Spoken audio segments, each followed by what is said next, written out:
Hey guys, this is James and this is Junk and Rusted Garage. And this right here is the edit for part 3A of the 1968 Chrysler Imperial build. I want to apologize to you guys right now. This video is 2.5 hours long.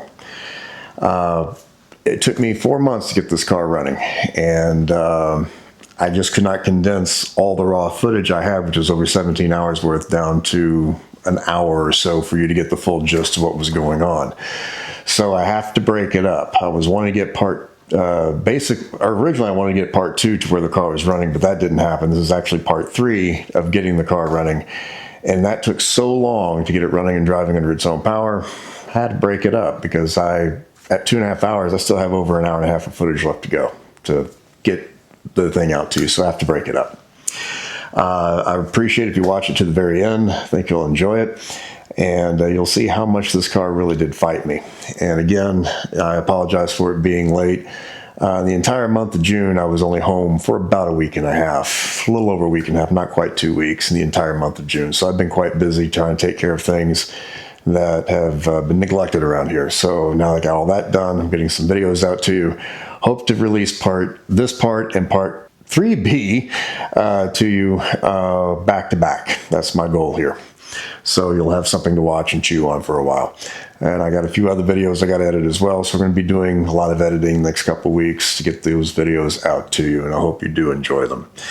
So sit back and relax and enjoy this video.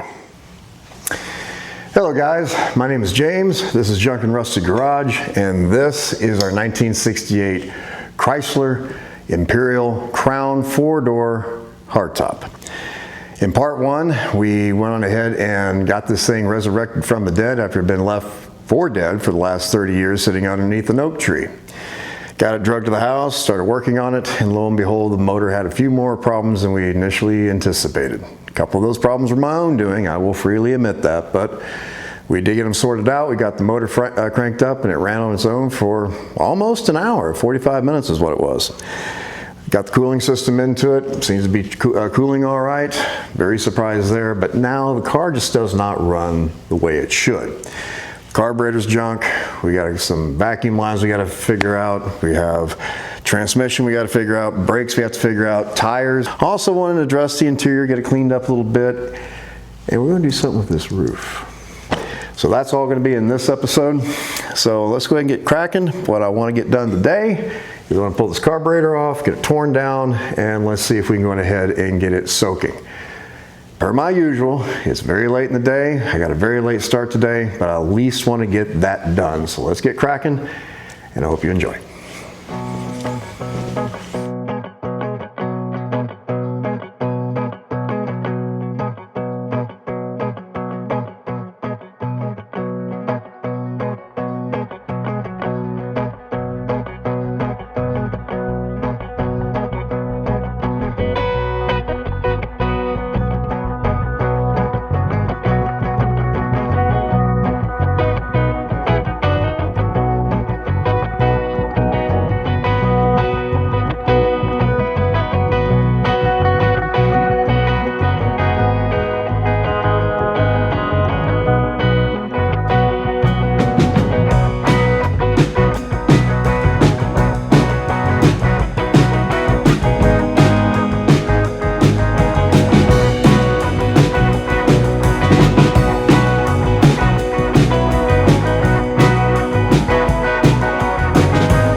I just got done rebuilding that thing, and I can't put it on the car just quite yet.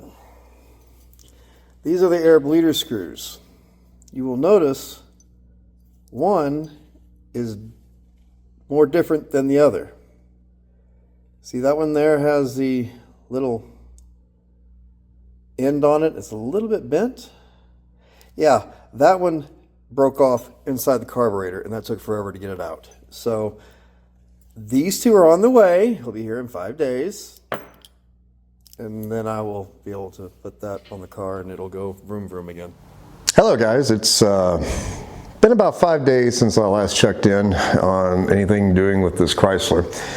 Haven't exactly been bone idle. I have had a couple friends come over and I worked on their car to help them out a little bit. They're not car guys, and anyway, they had to get some routine maintenance done on their little Honda, so I didn't want to see them get screwed over too bad by taking it to some shyster, and these are the type of people that would probably get screwed over pretty good, so I had them come bring the car over here, and I just did a little work to it, you know, off camera. So that, and I was waiting on parts for this thing to show up. And they did show up. So we're gonna go ahead and jump back on this thing. It is, again, my usual late in the day, because everything else has been going on. So did get my bleeder screws for the carburetor. I did go ahead and install those real quick. The carburetor's ready to go on. I do want to pull the fuel line out of this thing again, because the fuel filter that's on it's really gummed up with a bunch of trash and debris and everything like that. I don't want to put that in the new carburetor when we fire this thing up, and I want to go ahead and clean up the engine bay a little bit. We're moving on to something else, like brakes. I still can't find parts for these brakes at all. Nowhere. Not happening.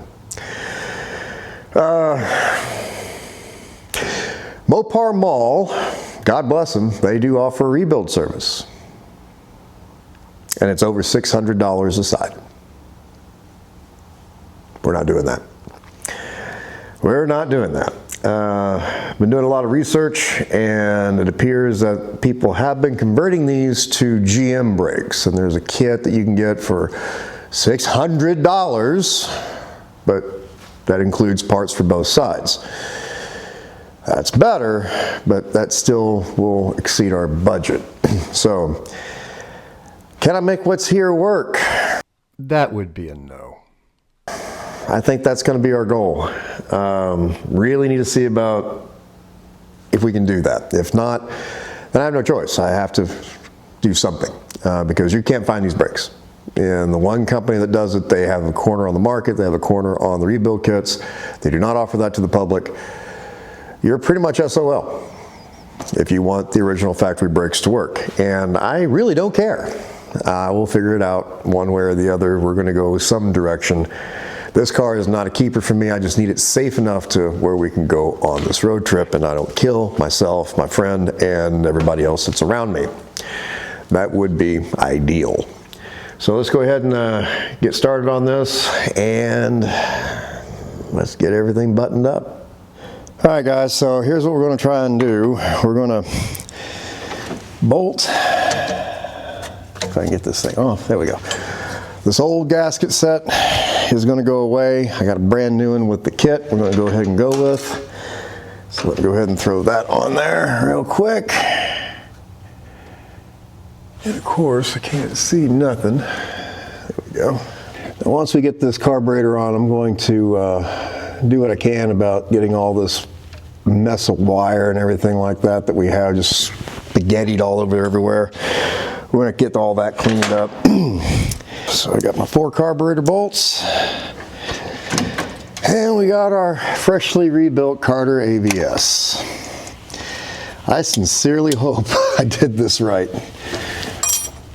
Uh-oh, what fell off of it? Oh, you fell off of it. Yeah, you go into there. Hold on a minute. I gotta fix this. And then you're gonna go into here. You know what I need to do? I need to put that little clippy clip back on.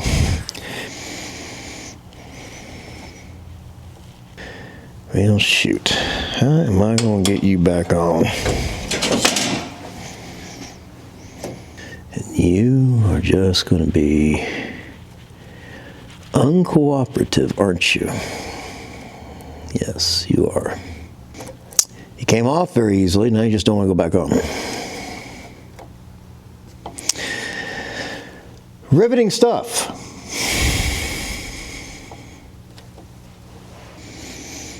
Oh, for God's sakes. Give me a minute, guys. I'm going to wrestle this stupid clip back on, and I'll be right back with you. Literally 2 seconds after I turned off the camera, it went on.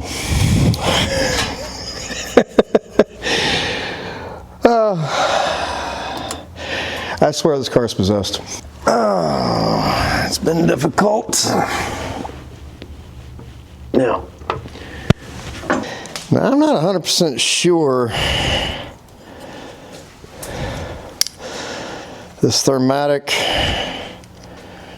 choke thing is working well. And I'm not 100% sure or remember how it goes back on. I think this went up this way. That's how it went on. Okay, give me a second. Trying to do this from memory. Too bad I don't remember much. Yeah, I got it figured out. I had the wrong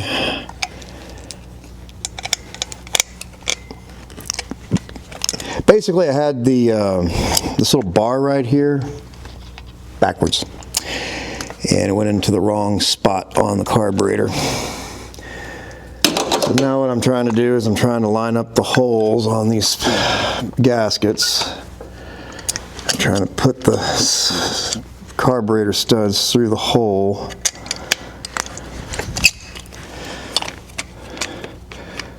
It's going to be next to impossible to line it up on the engine. There we go. There we go. There. Now, I'm trying to get that kind of halfway started. There we go. Let's get that out of the way. Not the most gracious plop on a carburetor I've ever done in my life, but you know what? If it works, right? Yeah, guys, I think the next car I'm going to build ain't going to be a Mopar. And I like them and all. I've had them my whole life, but they're not the easiest cars in the world to work on. They're just not. Especially this one. This one has given me more problems and more grief than any vehicle, any other C-body I've ever owned.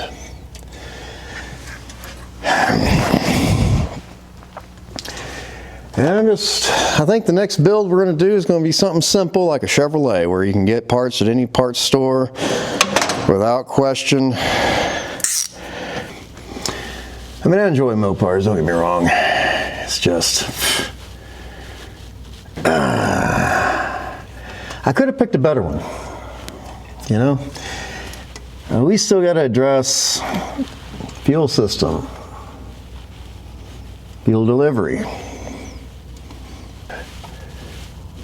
Should have got the elbow on this one.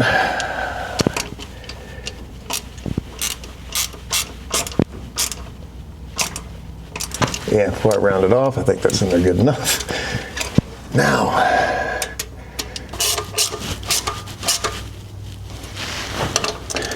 so this carburetor has been completely rebuilt by me, so it may not work. I may have made it worse. I've only rebuilt a couple of them in my life. I'm not an expert by any stretch of the imagination, but what I do know is these Carters are a lot like the Edelbrocks, and the Edelbrocks are super simple to rebuild. Just so you know, I basically took the carburetor apart as best as I could, made sure all the air passages were clear, used a couple cans of carburetor cleaner, scrubbed out the trash that was in it again after I cleared it out before. Installed all new parts. It's got a brand new accelerator pump on it. Now what we need to do is hook up our throttle, which goes right there. And our kick down. And I'm putting this thing back together according to memory, guys, so I could be doing this completely wrong. There's always that possibility. All right. Now, somewhere behind me, I think I have another throttle return spring that I would like to hook up. Like, there's a little notch on the end of this throttle, and I did put in the stock factory throttle return on it, or there's a hole even right there that it can come back on. Let me see what I have, and I'll be right with you, because that's not enough tension, because I already tried it out before and I don't like it, so we're gonna have to address that right now. Let me kill the camera, let me find out what I can find, and I'll be right with you. We have the carburetor hooked back up. Well, almost. I don't have this line hooked up. Give me a second.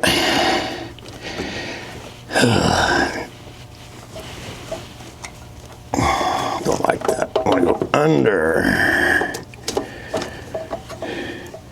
Up and around. I don't have enough room for that. Okay, so we got issues. How about this? Is that going to work? Yeah, that's going to work. I don't have my spaghetti mess right yet. We're going to get it right, just not right now. All right, so I got wires that need to be rerouted. Eventually, we're going to find a way to zip tie all that. We got our little deal here to prevent it from arcing out. So let me get in the car, hit the key to run, make sure all my existing, I'm glad I checked, that wire is going to get burned. Yeah, we really got to redo all the spaghetti mess. I don't like any of it. So let's roll the key to the run position. And I did replace the fuel filter with a new one. The other one had so much trash in it. I cleaned it out, but I'm gonna let it soak in carburetor cleaner for a while, and we're gonna see if what we can do about maybe using it as a backup in an emergency situation. See what we get. Yee, that's a loud noise.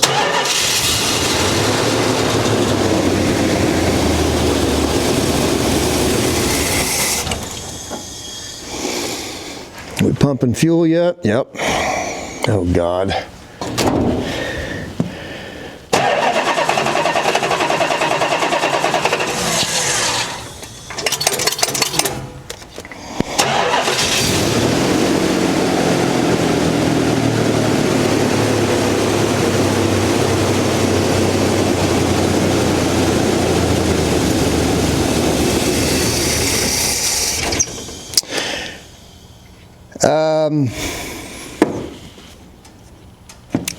It's not pumping fuel, guys. I may have a bad fuel pump now.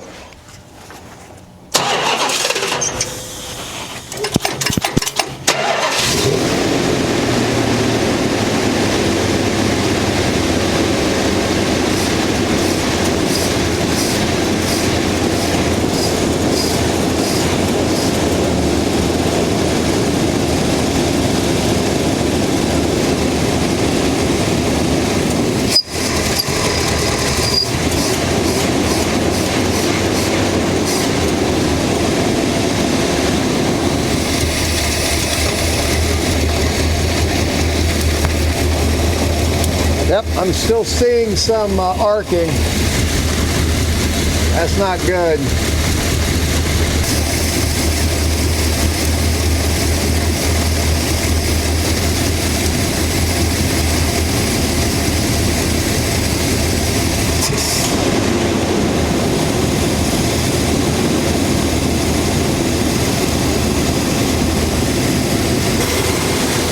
It ain't charging, but it's running.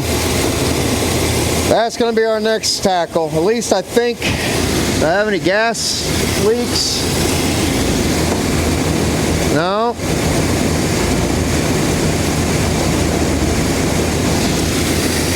Ooh, I don't want to touch that. You're about to see me make a big mistake. Ah! Don't do that. Boy, I got lucky. Thought for sure I was going to pull back a bloody nub. I got lucky. Let's not do that and say we tried. I'm just trying to feel I don't see the pulsing in the fuel line. I was trying to see if I get my hand in there without hitting the fan, but I did. I'm still hearing that. We got a little bit of a arc jump here. I don't think these spark plug wires are really good. But hey, it's running. We are running. I guess I could have felt that. That is not pulsing.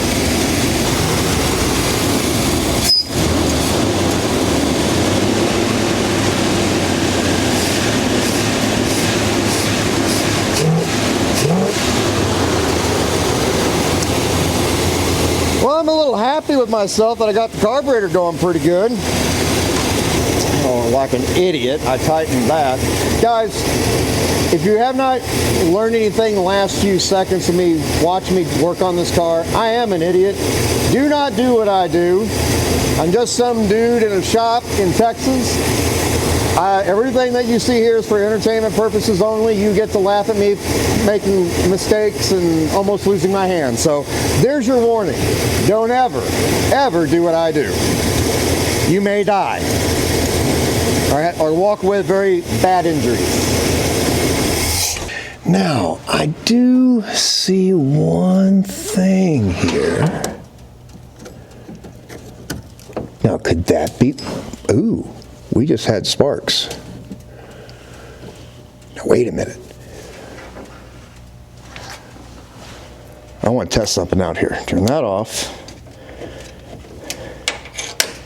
Take that off. That's out of the equation.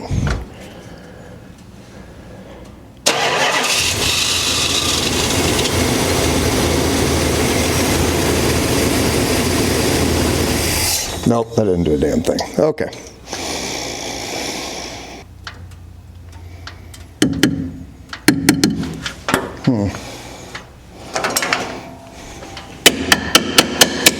Sometimes you whack on them, they work.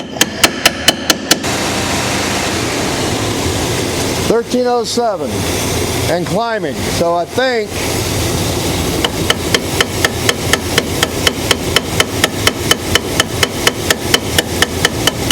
now we're going down. Oops. That's worth a shot anyway. I think that alternator's weak.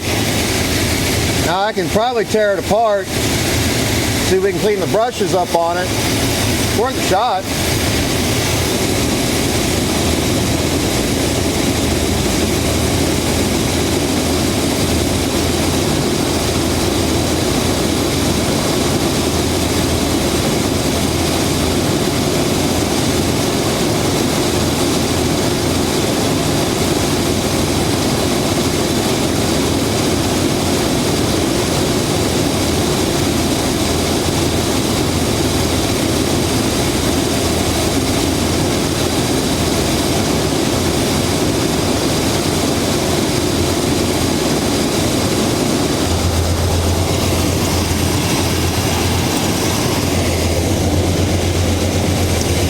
Nobody home on this little stick.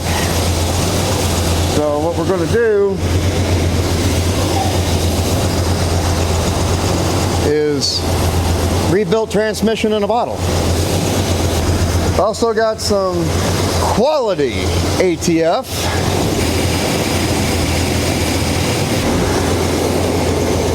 I'm mixing this up real quick. Now what we're going to do is we'll mix it up. You've seen other people do this, it actually works. This will probably end up being over full, but that's all right. All right, let me get in the car. I have the wheels chalked, at least one wheel chalked, and I think it's got one rear brake that works at least. So let's see what happens. All right. Oh yes, firm.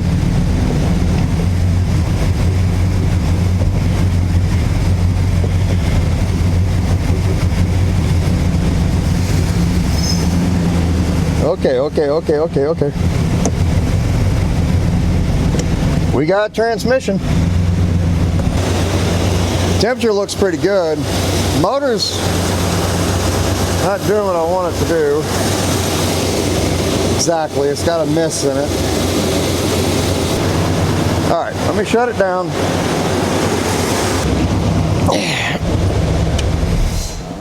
It shuts down nice. Let restart the key.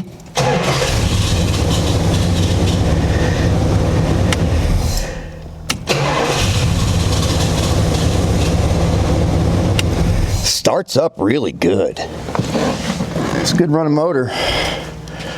We get the motor running. I did put some ATF in the transmission. It does have a smooth shift to reverse and drive, which is good. I made a mistake and tried to operate the electric windows, and I just discovered that the one on the passenger side is off its track. And now it's stuck halfway down. Can't get it back up. That's a tomorrow problem. So we got a little bit of a miss going on here. I think I know what is causing that. We're having a little bit of an arcing situation, so I'm gonna let the motor cool down. I'm gonna redo these wires. I'm not happy with it. I don't like how they're routed. They're horrible. And I'm not a big fan of the wires. The alternator is trying to charge, but it's not charging enough. It goes up to 13 and just stops. That's not enough. I think we got a bad voltage regulator and or weak alternator, or both. I think it's just a good idea just to replace both of them. But yeah, happy with the carburetor. It seems to be doing just fine. Got a little bit of a noise in the back end of the motor. I think that's exhaust. So what's next on the list, since I can check, for the most part, the engine off the list, I think we're doing pretty good. As a matter of fact, let me go ahead and check the oil in it, because we ran it. I ran it for maybe 20 minutes. And, ooh, smells old, and I know it's not old. I have a feeling it's mixing what little bit was left in it, and there's going to be a bunch of chunks in it. The brakes did pump up. The brakes pumped up. I'm quite impressed with that. Ooh. Why are we a quart low already? Because I'm an idiot and only put in 4 quarts, not 5. We'll let the car up in the air a little bit, see if we can determine if this thing's leaking oil. Although I do think we might have a slight transmission leak. Seeing fresh moisture on that pan gasket. Great. Lovely.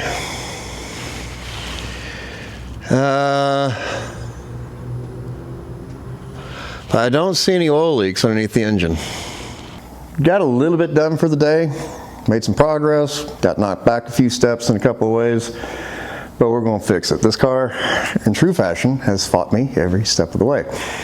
And I noticed something else when I was doing the windows. The switch is wired backwards on the main harness. Down is up, up is down. And only that window wants to work. So we have to have working windows on this trip. So we may be delving into that, and I know nothing about electricity. Lovely. So I'm going to call it for the evening. I think we are at a good stopping point. Driveline wise, we made some good progress. I believe the motor's good. Runs good, starts good, shuts down good. A little shaky, but I think I know what that is. That is going to be in the ignition system somewhere. I know for a fact we're arcing out. I don't like these spark plugs. They're kind of junk, to be honest with you. They were junk brand new, and they are brand new plugs. Not a fan of them. May never buy them again, but it is what it is. Now, also, I do have the gaps a little bit bigger than normal, and I did that because I'm running electronic ignition. Beginning to think that maybe my gaps are too big. But if I can get it dialed in to where it's not that bad without having to re-gap those plugs and pull them out, that's what I'm going to do. Happy with the carburetor. It seems to be doing carburetor things and doing it correctly. Hey, I'll take it. Will it last 4,000 miles? I think so. I think so. So as we can get clean fuel to it and not get any debris in it, I think we're going to be fine. Transmission, firm shift, first gear, firm shift, reverse. This is 727, y'all. Either they work or they don't. Very rarely do these things go out. Knock on wood. So it was low. It seems to be doing transmission things currently. So let's see if we can continue to have it do transmission things. It does seem to have brakes. They pumped up after about 20, 30 applications of the pedal. Now I do have a new master cylinder. I'm going to replace that. Most definitely. And if those calipers want to work. That is what we call a pipe dream.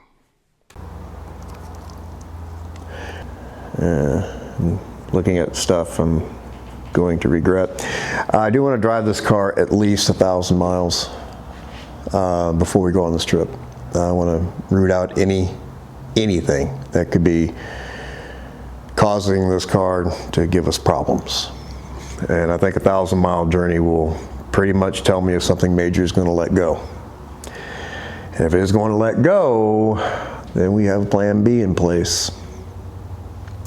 We are going on poverty tour, come hell or high water. I promise you. And you are all going to come along for the ride, and I'm very excited about it. Call the underhood done for now.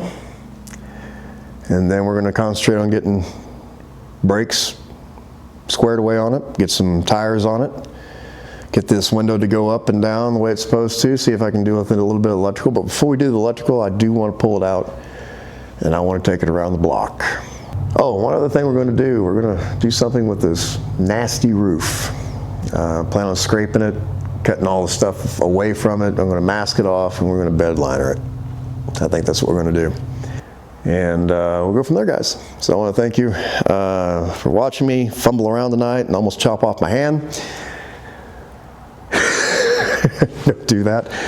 And I'll see you next day. Well, good morning, guys. It's the following day, and I've been doing a little bit of off-camera work on the old Chrysler here. I'm going to get you in here. I'm going to show you what I've been doing. I did, as promised, get my wiring squared away and tidied up. And while I was doing that, we all went ahead and hooked up old number 8 cylinder. It was not even hooked up. That was probably why it was kind of sputtering and spitting and whatnot. I suspect it's going to run pretty good now, and I believe I do have the firing order right. But let me get you in here and let me show you what I've done so far. There are a other couple of things, so let me just get you in. All right, guys, I'm going to get you in here real quick. As you can see, it's not quite as spaghettified, but I did make some wire looms on both sides, tidied everything up a little bit, and this looks a lot better. I'm happy with that. Also, did a little bit of work to this. I did pull this thing apart. Didn't do any good. It's still not charging. But the inside of this thing actually looks pretty good. The contacts look good. Everything looks good on it. I may just try to get an alternator and see if maybe that might help. I do have another one I can test out, which we might do. But yeah, I'm going to fire this thing over, and if it runs good, then we're going to run some motor purr out of it, get that going, and change the oil. And we're going to call this, well, here, with the exception of that right there. That's no good. But this would be good. Sorry guys, I'm on a different phone, but I wanted to show you something that I found. But that is a rebuilt alternator that was the original alternator off of my red 68 Polara 500. Temporarily, I want to take that alternator off and replace it with that one and see if we can get this thing to charge. So that's what I'm gonna do real quick. I'm gonna pop this thing off. We're gonna put that one on and go from there. It has to come back off anyway. But I just wanted to see if we can get this thing to charge real quick. So let's go ahead and try that. Okay, new alternator on. Did fight me a little bit, like everything else does.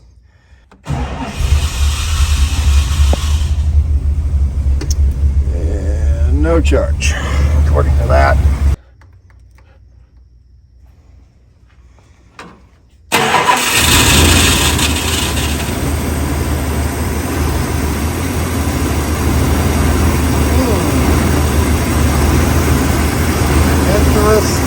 Interesting. What we got as we rev it up?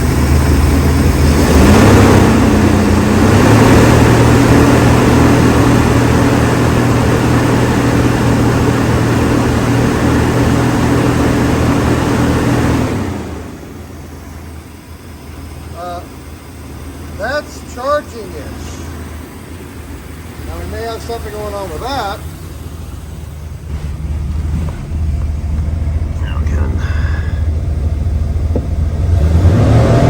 That's a charge. I have no dash lights at all. Alright, well, beggars can't be choosers, I guess. And no pedal, getting pedal. 4, 5, 6, 7, ooh, good pedal. 8, going away. 9. And we're dropping. But we got a bad master. It's charging-ish. I got some fine tuning to do. See if we can fix that. Well guys, I'm back on my main camera since the batteries have charged. So went ahead and installed the alternator. It charges. I still think we gotta buy an $80 voltage regulator. But does it charge and run good enough to run it for about 20 minutes with motor purr? Yep, that's what we're about to do. So motor purr. This stuff has done wonders for my 69 Chevrolet 3/4 ton. If y'all haven't seen that video, please go back and watch it.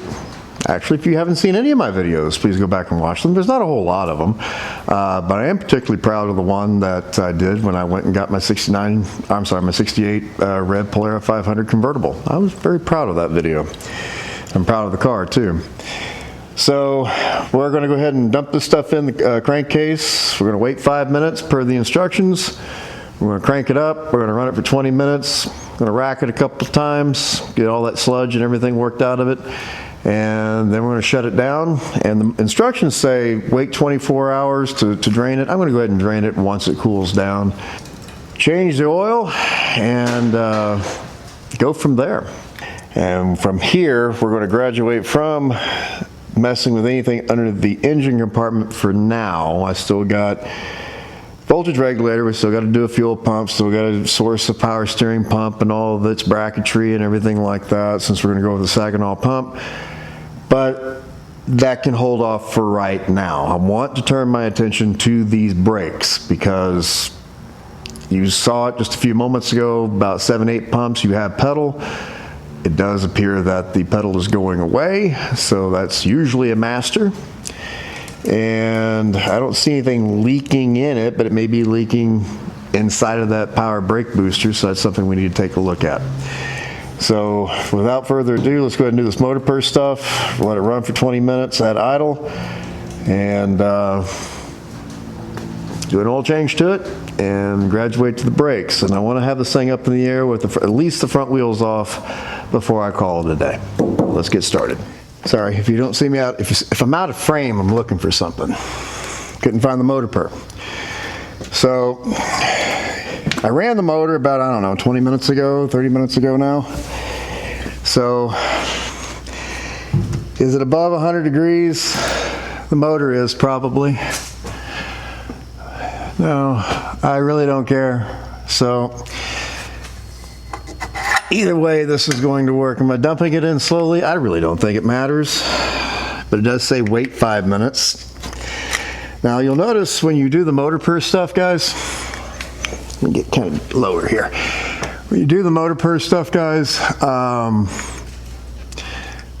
that's a glass bottle, because this stuff has what is called toluene in it in fairly decent quantity, and that's like a paint stripper varnish type of thing. And if they were to put this into plastic bottles, it would eat the plastic bottles before it had a chance to be used. It's pretty potent stuff. So what we're going to do, it's also highly flammable.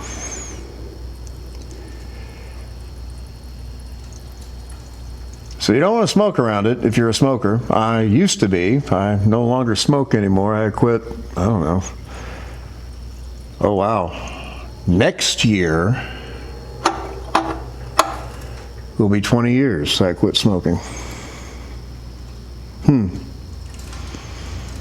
I smoked for 20. Yes, I started very, very young. Started at 11. Quit when I was 31. Stupidest thing I ever did in my life was smoke. Okay, guys. Whew, and you'll notice when you go to use this stuff,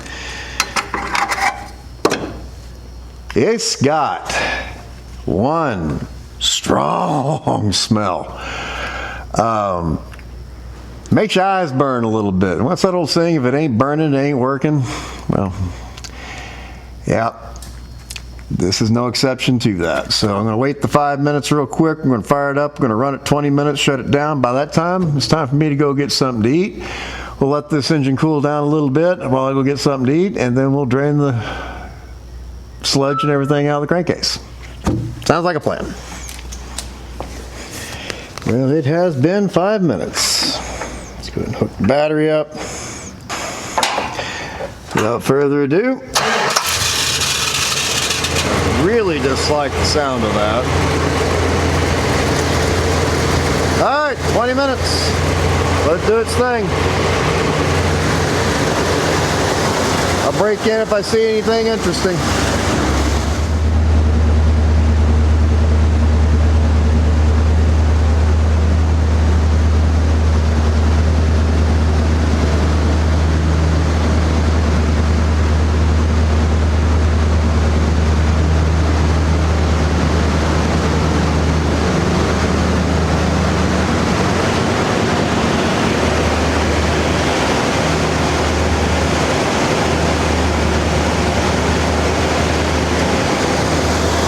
Not too bad, but 3 minutes in.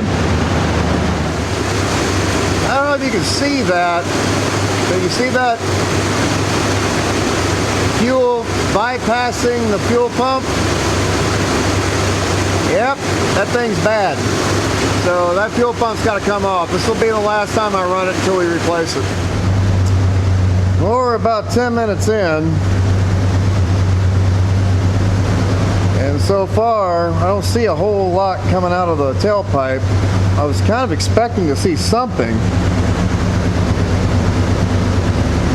When I did this on my 69, it's about 10 minutes in when a whole bunch of mist and haze and carbon and whatnot started blowing out the tailpipe. I mean, it's not hazy in here. I got the door open, but I can't see anything. And this motor's in better shape than I thought, but I'm glad we're doing this. We really do have A little bit more work to do. I know you're not supposed to do this, but I'm going to do it anyway. I'm going to rack it just a couple of times so I don't have a throttle return spring.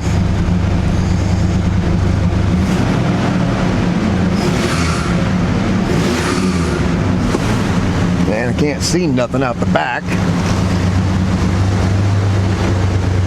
No, I don't see any smoke.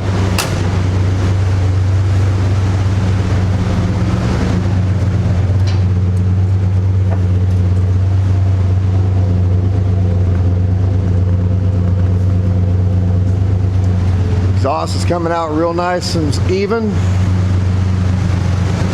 I mean, it is doing something. I think I still got a little bit of fine tuning to do, but it's hitting on all 8. Another 4 or 5 minutes and we'll shut her down. Then we'll go get something to eat. I gotta go get more fuel for this beast because part of it's that fuel pump that is not holding its fluid. It's just bypassing it and it's dripping all over the frame rail. But that's part of it. But it's just eating the fuel. I'm just checking the temperature gauge, factory temperature gauge. We're just holding our own. Decent oil pressure, believe it or not, considering now that oil is pretty much water. Oh no, she ain't half bad. We're inside this thing and it is fairly quiet. But I want to give you, we got things we got to fix. Yeah, this front seat's junk. Dash cap's got a couple cracks in it. It's not terrible, but I definitely need a throttle return spring. The belt needs to be tightened too. Well, it's definitely been 20 minutes. Let's go ahead and shut her down.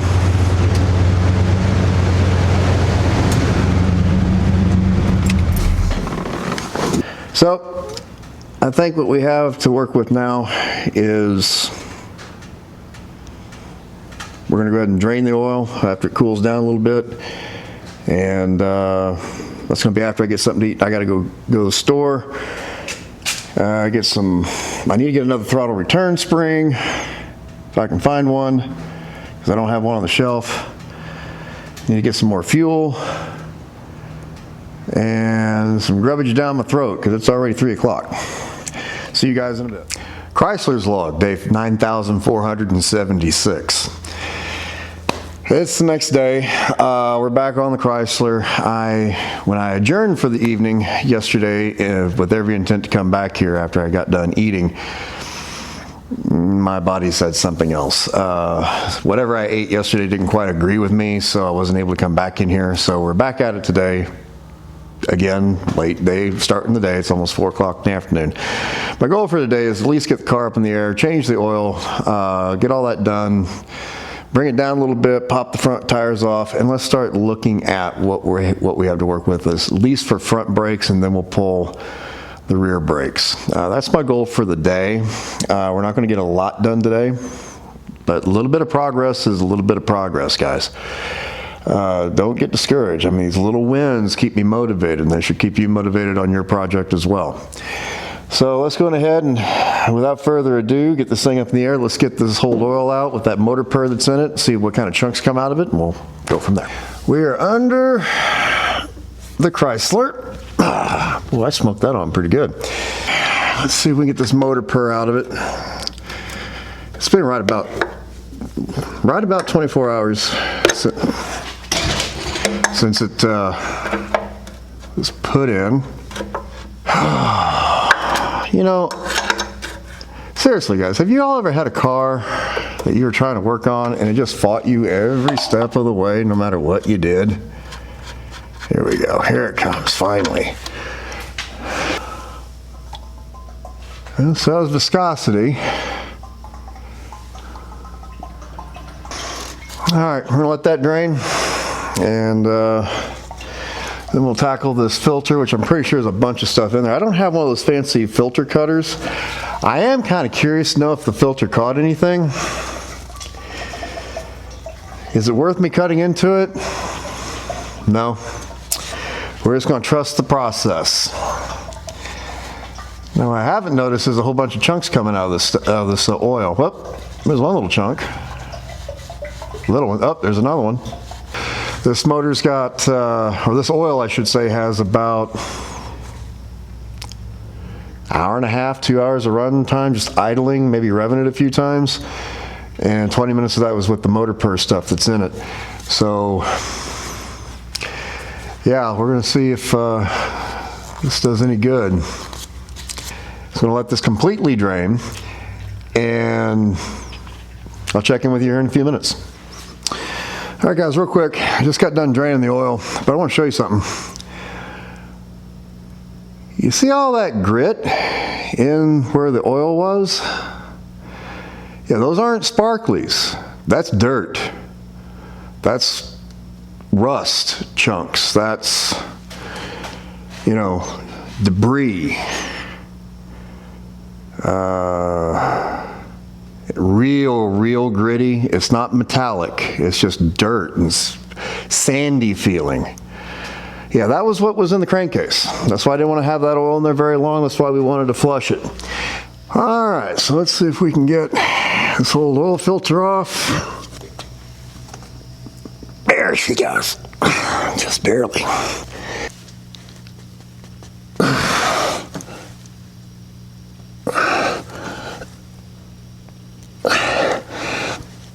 There we go. We got about a quarter turn out of it. I just want to position the pan and make sure it's going to catch everything. I think it will.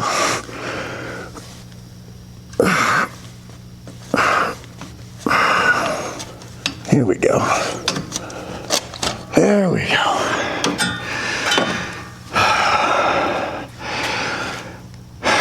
Remember what I was saying? Everything fights you? Even this is fighting me.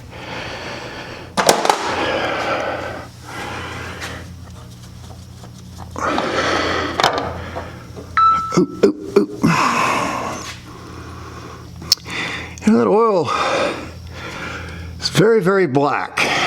And no, the seal's still on the filter. Ooh.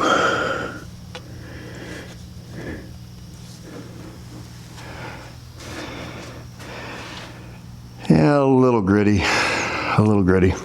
And our seal is nice and lubed. Let's go ahead and slide her on, if it'll let me. Come on.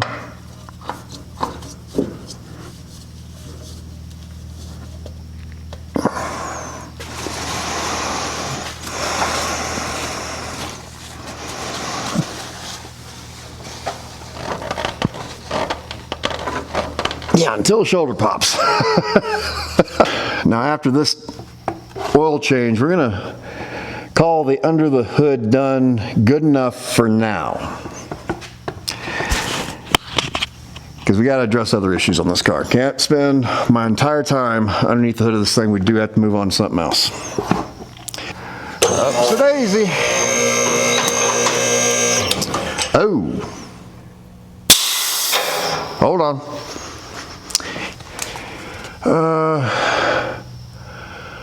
Ooh. Great. Yeah, pan gasket's leaking. Pan gasket's leaking. I did put it in gear last night, and because I cleaned it all up because I want to see if it's going to leak where it's going to leak. It is the actual gasket. It's not the fitting on top.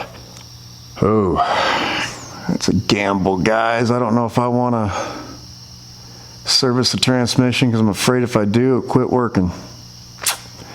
But we're not going to be able to run it very long with that leak there. I guess we could. I guess I can keep on putting transmission fluid in it, but God, that's going to get expensive quick.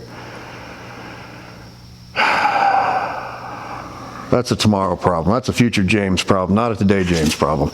All right. What goes up must come down. I went cheap. O'Reilly motor oil, 10W40. It's got nothing in it to help with this flat tapping cam. So, if you're driving these old flat tapping cam cars, make sure if you're going to go cheap on the oil, which I understand because VR1 is, especially if you've got a big block, 5 quarts sometimes doesn't cut it. Sometimes these things come with a 7-quart oil pan.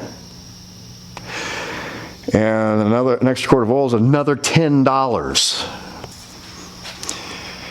ZDDP additive.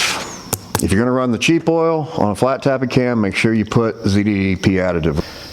Get to it pouring. Now, I'm running 1040 now. The only reason why I didn't go with the VR1 stuff is because I know that this stuff isn't going to stay in here very long. And we will be changing it to VR1 eventually, probably for the trip, because by then the temperatures here in Texas are going to get warm. And I don't know about in your area, but I haven't seen 1040 VR1 in Texas, where I live, in a minute. I can only find it in 2050, which I don't mind running 2050 in these old cars. A lot of people will argue with me about that, but it's fine if you're in a warmer climate. And in Texas, starting around May, you know, we see temperatures regularly above 90 degrees. Pool season here starts in April, some months, or some years. So, yeah, 2050 is just fine in these older cars if you live in a hot climate. Wouldn't do it in Maine, though. Wouldn't do it in the state of Maine.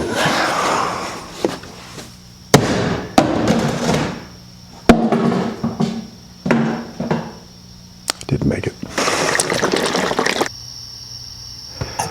I'm gonna be here forever. Okay.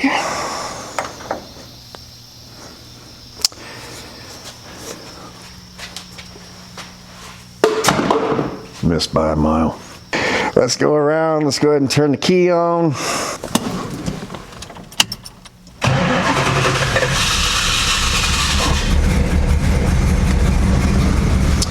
All right. No oil pressure. No oil pressure. Oh, oil pressure. Yay. It's slowly coming.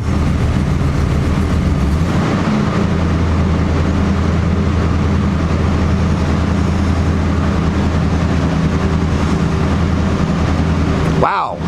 It went from barely normal and all of a sudden it just jumped up to middle.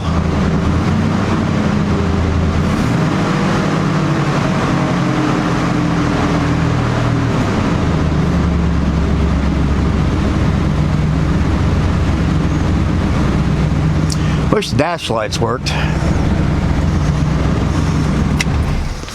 I don't want to run this thing too long with that bad fuel pump, because it's spitting pretty good. I don't want any of that to hit the exhaust and catch fire. Where'd my rag go?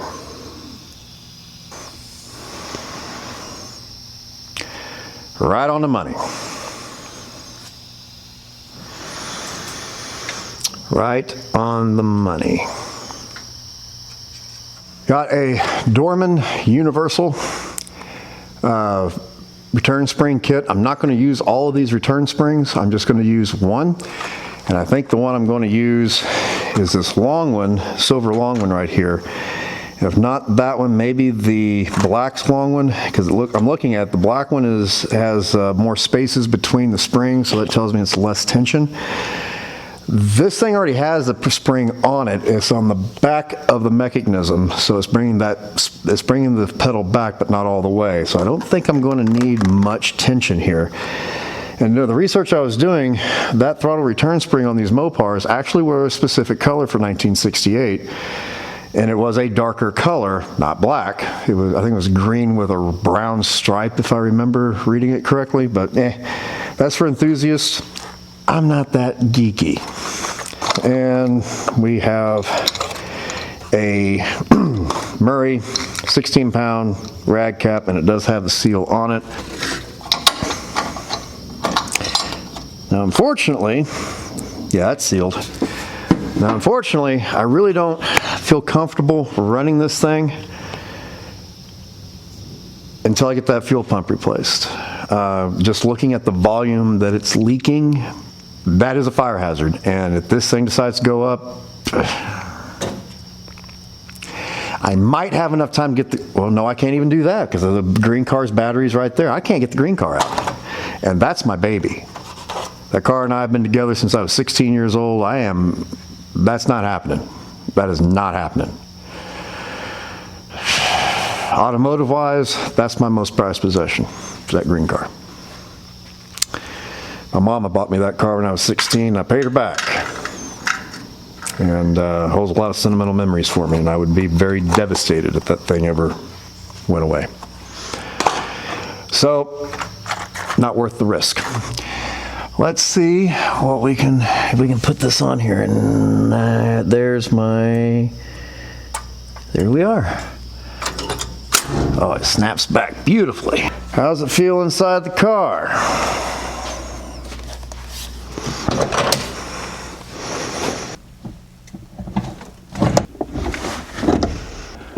I got about a 1/4 inch of play on the gas pedal before it even engages the linkage. It's good enough for now. Wait a second.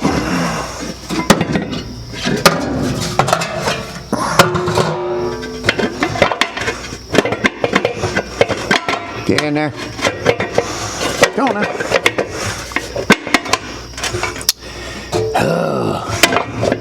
There. Guys, I gotta say, this is the most tightest fitting C-body engine compartment I've ever worked on.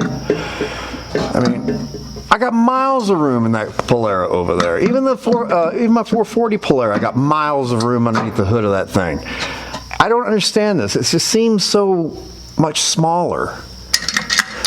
Can't get to nothing. The air cleaner doesn't want to go on unless you put it on a certain way. It's weird. So with that, we're going to call the underside of this car, or underneath the hood of this car, good enough for now. Let's see if we can turn our attention to getting the car up in the air. And I want to get at least the front wheel off on this side. I'm not going to show you this side of the car because I don't have a lot of room for a camera over here. And if time permits tonight, let's get the back wheel off and see what we're looking on that. Well guys, I'm about an hour in cleaning everything up. I did not realize I had so much out of my toolbox. But I found all my tools, everything's cleaned up. I'm still cleaning up a lot of trash. This project underneath this hood generated so much trash, and I'm still throwing that away. So it's getting kind of late in the day at 6 o'clock. I know that's not late for some of you, but I do have dinner to think about. Got to spend time with my family. So I'm going to shut it down for the day for 2 reasons. 1, because of that. 2, I would like to get this thing jacked up off the ground. Now, I don't own a bridge jack.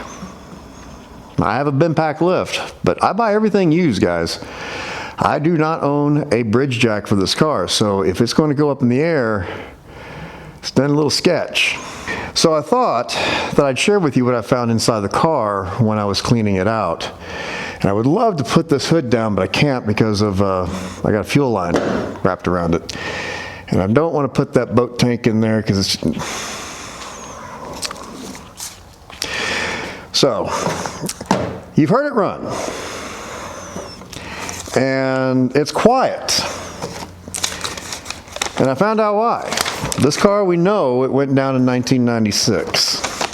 And I found a whole bunch of receipts that the previous owner had done to the car in the early to mid 90s.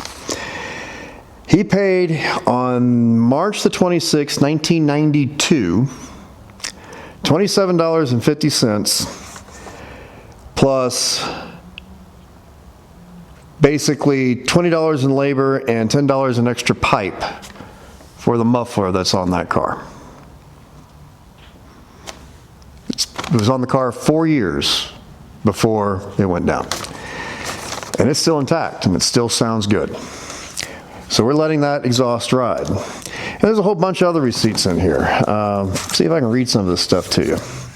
Well, this is back in the 80s, March the 13th, 1984.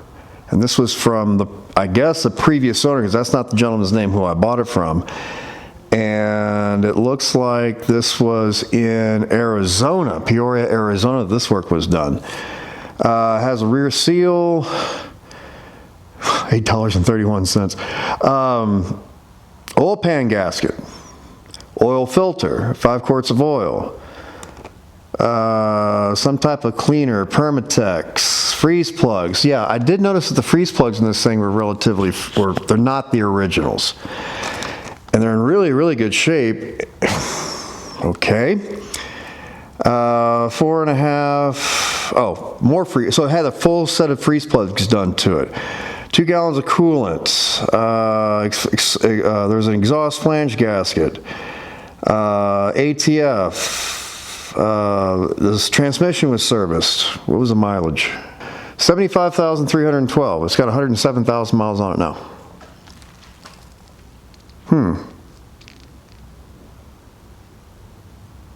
So 30,000 miles.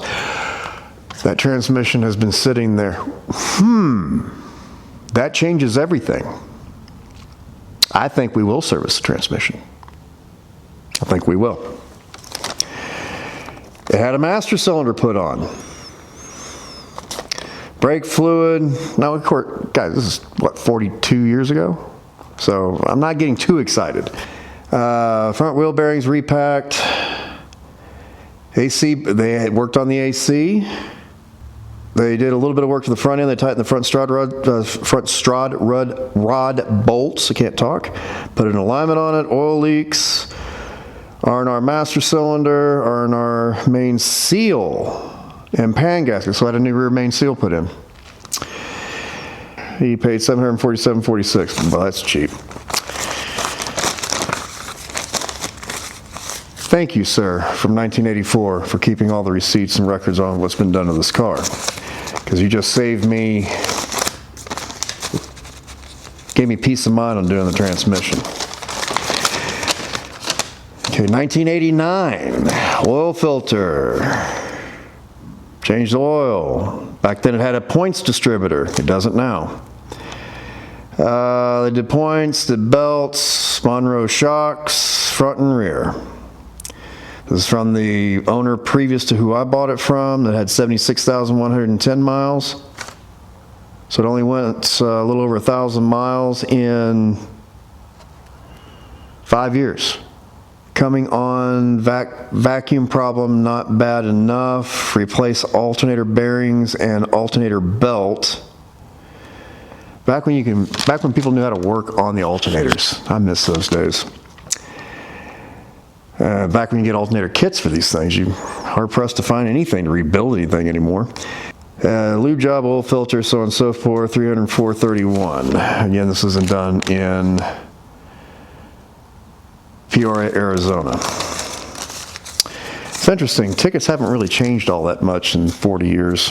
Battery service in 1984.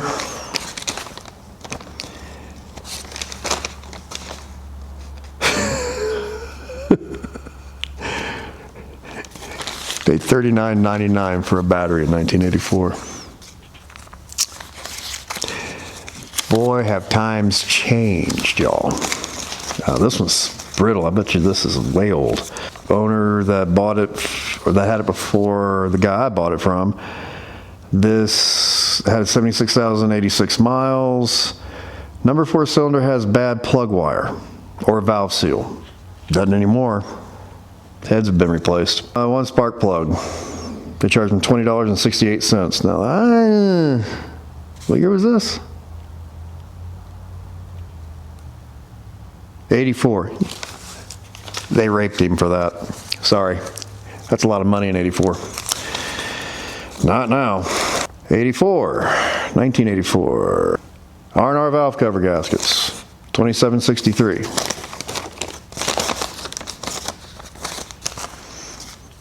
So it was loved in the 80s. Here's a warranty replacement card. Here's a Sears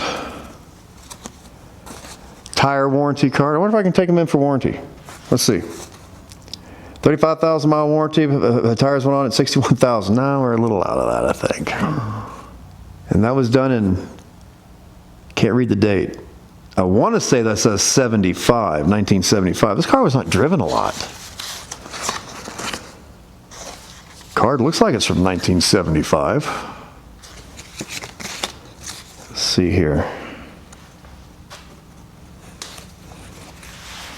Y'all can read, my camera will focus. Does that say 75 or 85? I can't tell. And we still have more receipts. Well, that's registration. Registration going back to 1994.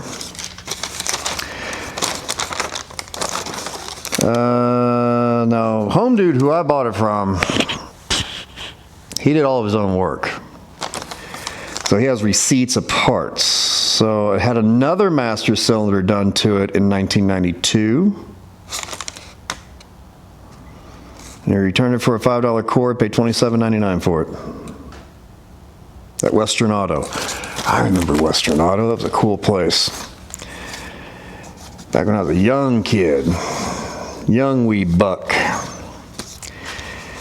That looks like a registration sticker from the 90s. Yep, this is the last registration sticker.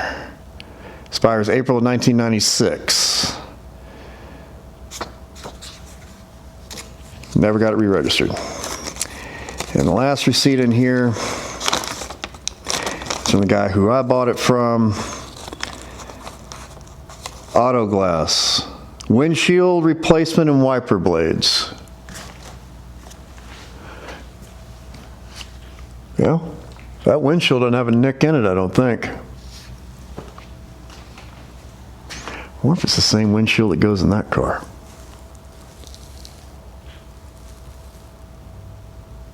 These things are getting hard to come by. Pay $289.50. You can't even find it for less than $500 if you can find it. Oh, and apparently he liked his pew-pews too. Don't blame him, so do I. I got quite a few. And what I thought was really cool is the fact it has a map, a Rand McNally map of Dallas, Texas. North Dallas, to be more specific. Back before the days of Google and satellites and whatnot. GPS. And the last thing I want to show you guys is the original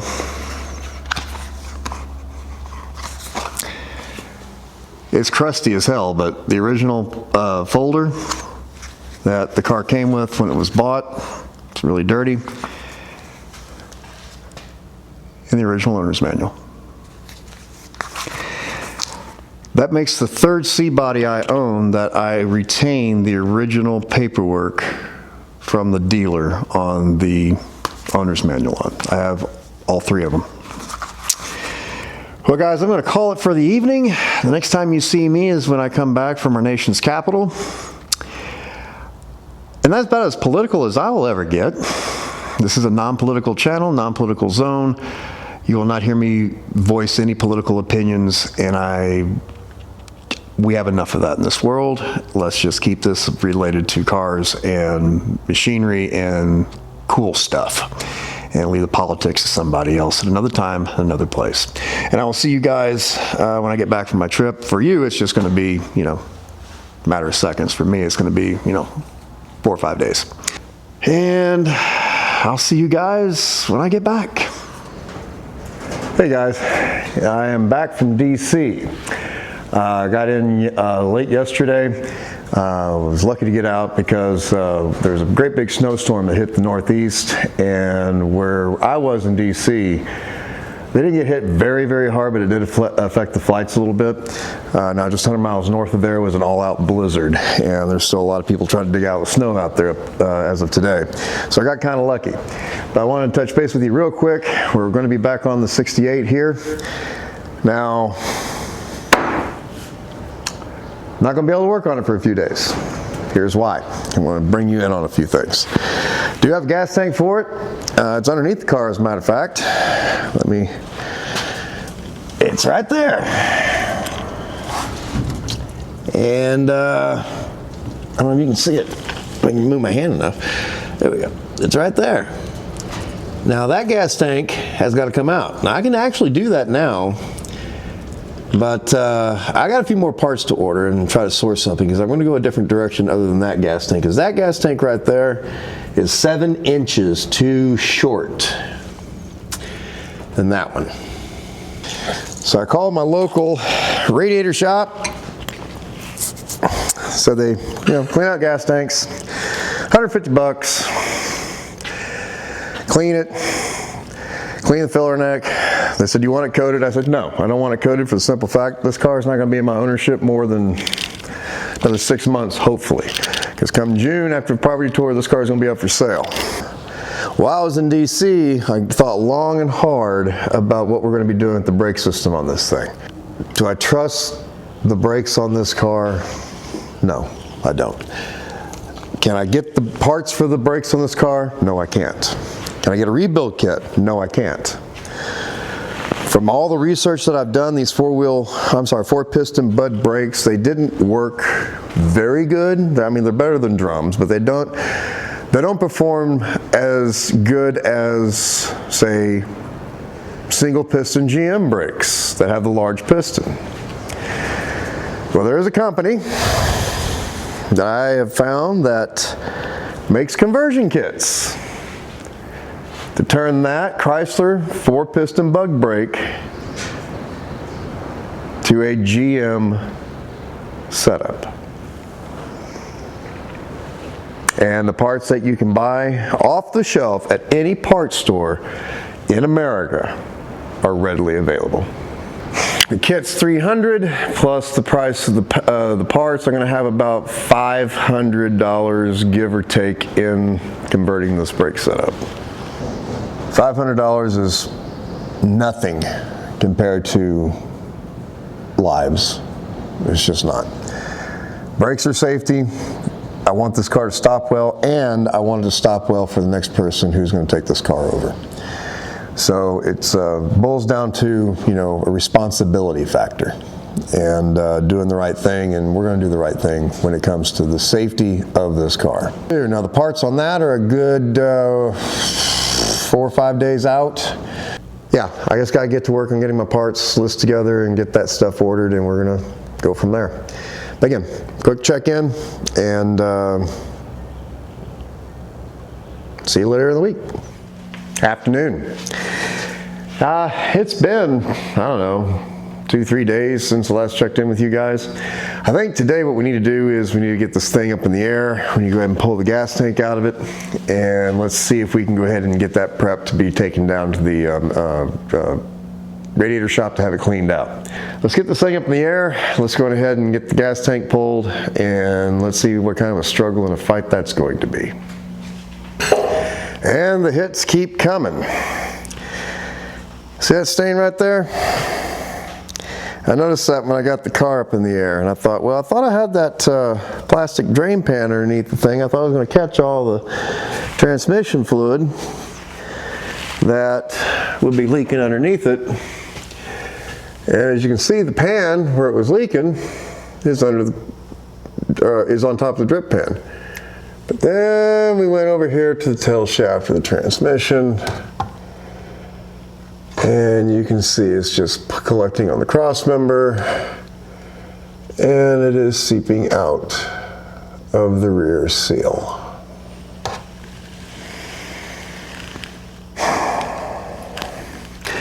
Guess we're going to be pulling drive shaft out of it and doing a seal to it.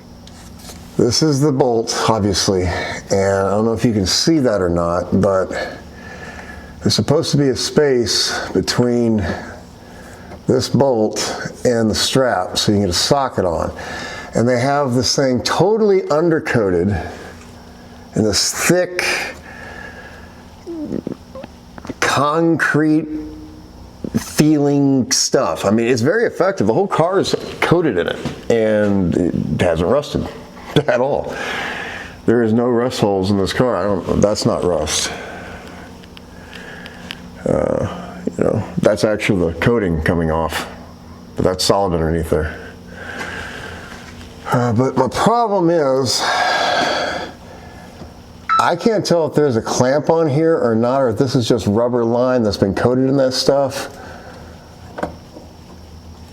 I guess we're about to find out.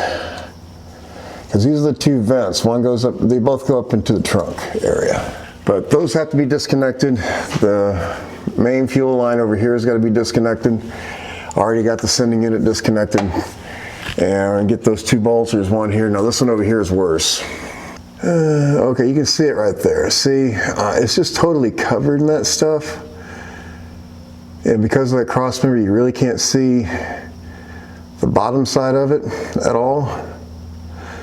So this is going to be a little challenge to get this off, and maybe a hand wrench. So let me get started on that, and I'll be right with you. This.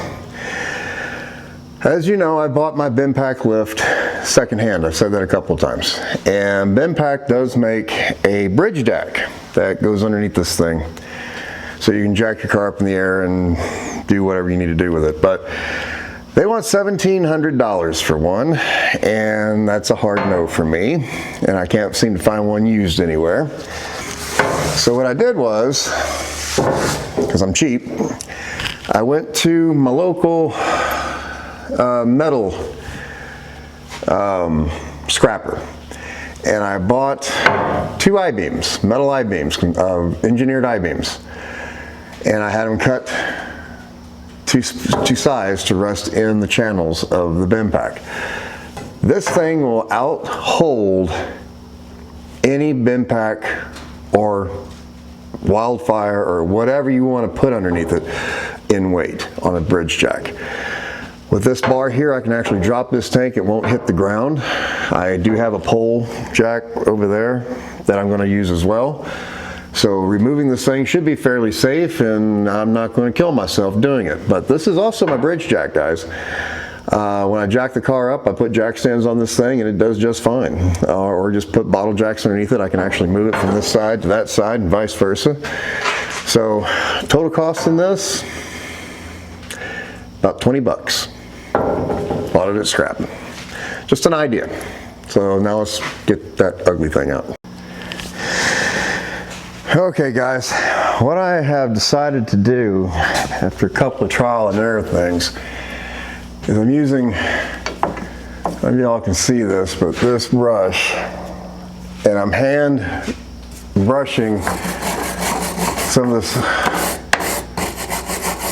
coating off as best as I can, because I can't even get a wrench on these nuts.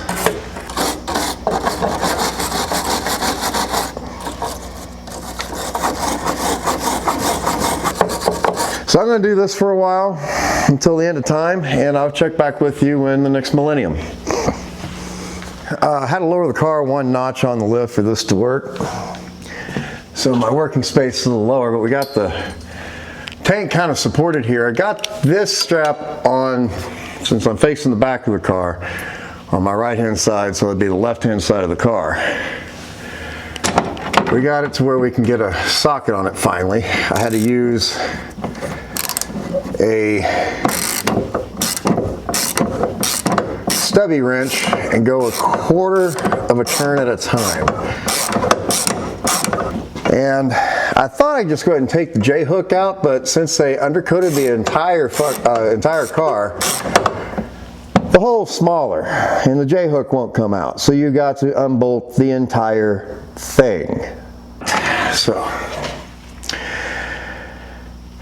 let me get this done, and then I have no idea how we're gonna do this because I can't even get to the bottom end of that thing.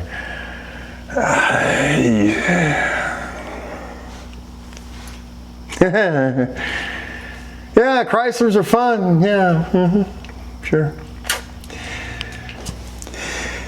The level of sketch has escalated.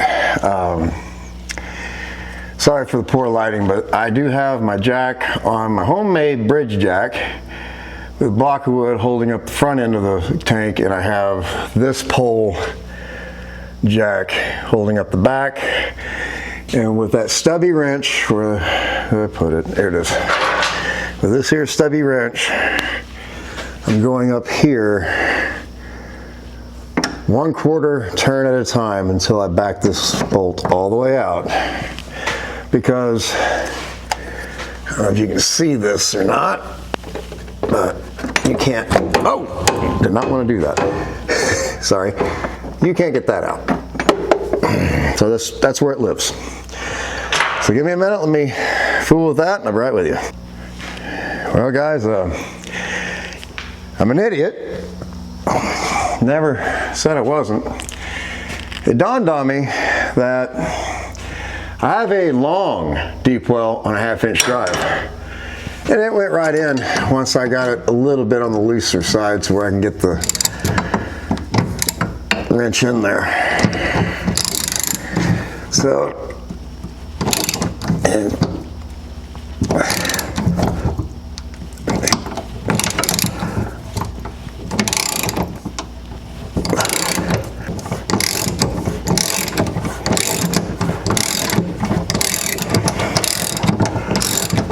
yes.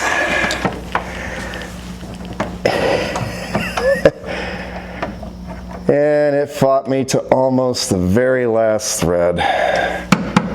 Pop the, there we go.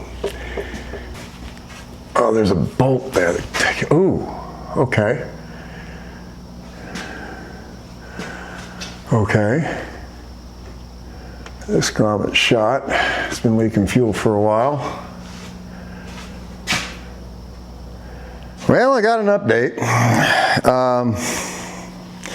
That is one of the vent lines. This one goes up into the frame. This one goes into the frame. It does have a barbed end on it right there where you put the hose on it to go into the tank. So, and it does have had the factory clamp on it, which I completely destroyed getting it off of this, which is fine. I did clean it up, get all the crap off of it as best I could. This is going to go back on. I need to go to the store and get I am going to have to get a little bit of 5/16 gas line, probably about 2.5 foot of it, I think is what's going to get everything done. Now I need to see about getting the other one off, which it fell off anyway, but I'd like to pull that line, maybe clean it up a little bit as best I can, get the rubber off of it. And I need to see exactly how I can get that filler neck separated from the tank, and then we can drop the tank. There we go.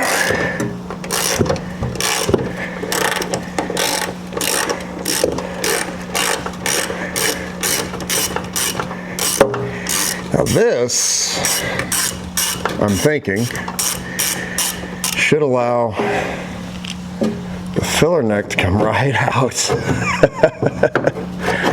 And it does, to a point. But it should allow me just to drop the, ooh, oh my God.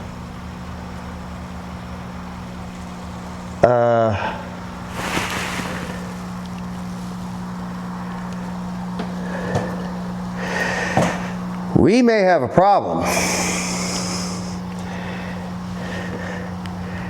There's nothing left of that filler neck. Oh my God.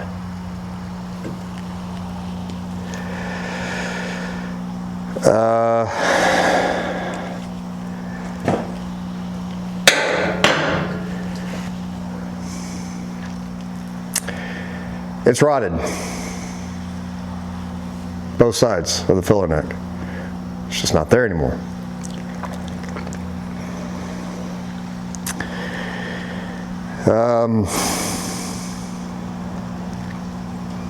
that's any indication what the inside of this tank is going to look like, it may not be able to be saved. The inside of the tank was much worse. But it's worth a shot, right? Oh, and the hits keep on coming. Nope, you really can't see it from that angle. But take my word for it, there's nothing on that filler neck, it's gone. So, I should, in theory, be able to now lower the back of the tank. Now let's lower this maybe. Whoop, whoop, whoop, whoop. All right. Yep.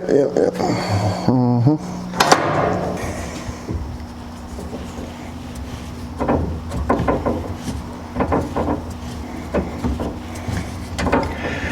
Curious. Oh, there's weight to it. There's something in it. Great. Good to know.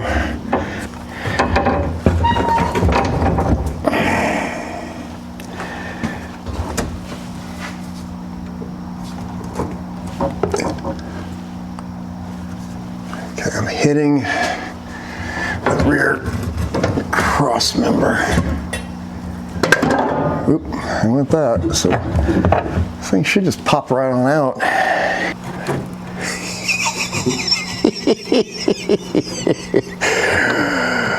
Oh, actually, I think that could be fixed. Bet you I can take that to a welder and fix it. Well, maybe a muffler shop might be able to do something with that. Weld it up till we'll make it seal again. Should I now remove the straps?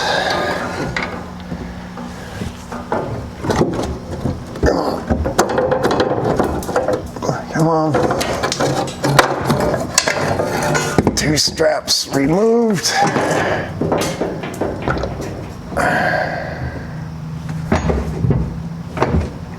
Oh, yeah, there's fuel in it. Let's go down, down, down, down, down.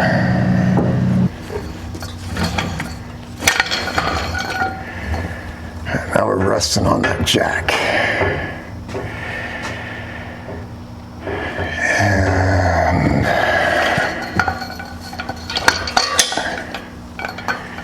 so, and we let the wood go. There we go. Now, just a few more inches.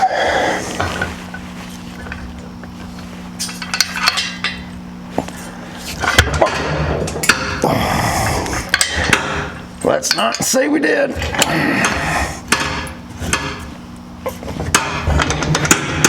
Ooh, ooh, ooh. Yeah, there's some weight to this thing. Gosh, there's got to be 7-8 gallons in it. I have the strongest shoulders right now. Lower, lower, lower.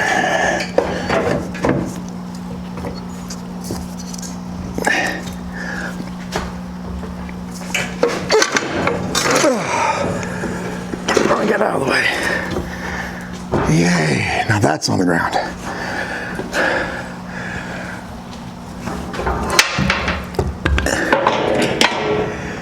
So, all intents and purposes,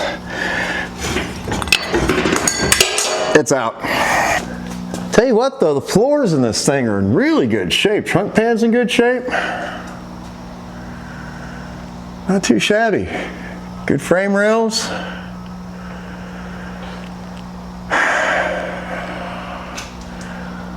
Let me get you in here so you can see what I'm looking at. Look at this. Oh, this is what I'm talking about. There is nothing left of that. I do have to get that out of the car. I'll probably get it out of the car from the top. But I don't know if that can be saved. Maybe. Ouch! What I'm thinking on is, can a muffler shop cut this off, re-weld something similar to this on it, to where there's just no way that was doing anything. I mean, look at that. And I don't have a light. I'll film the inside of that here in a minute. But let me finish getting this thing out. I'm going to lower the jack, get all my mess out of the way that's impeding that, get that out of the way, and I'll be right with you. Howdy guys. It is a couple days later. We did get the gas tank pulled out of this car, and we discovered that there was about 15 pounds of rust in the bottom of the tank. Did take a pressure washer to it, and we got out a bunch of chunks and everything like that, and where the pressure washer hit the tank, there was nice clean bare metal in it. So went on ahead and took a gamble and took it over to the radiator shop, and they are in the process of cleaning it out. The unfortunate thing is they told me it is a 3-week backup to get me my tank back, which is fine. We still have the boat tank that we can run, actually it's sitting right there on the roof of the car, to at least test the rest of the vehicle out when we get the brakes put on and everything like that. Speaking of, I have a bunch of pile of parts right there and right down there coming in that we had come in for the brake conversion. So we're going to get ready to get started on that. And in my infinite idiocy, I managed to only order one side of the bearings. I discovered that mistake last night when the parts came in, so we have a new set on order. I did pay to have it rushed, so it'll be here on Tuesday. Today is Sunday, but at least we can start tearing the car apart a little bit on the brake system and get that started. But I did get the conversion kit from AAJ Brakes. I think it's the correct, I will correct myself on that as wrong. I believe it's AAJ Brakes. They do GM brake conversions on cars going all the way back to the 30s to put the GM ambulance brakes on the car. We will give us a little bit, I'll give you a little bit of a review of what I think of how it does, if it stops the car pretty good. Enough yakking, let's get to working. And I think I'm going to start by pulling fuel pump. Okay guys, as you can see, we have the alternator out. You do have to remove the alternator to get good access to the fuel pump. And as you can see, you can actually see one of the bolts there. The other one is kind of tucked underneath there. If memory serves me correctly, you have to get like a wobble socket or something like that. We're going to try that, but let me go ahead and get the fuel line disconnected, get all this out of the way, and then we'll get to it.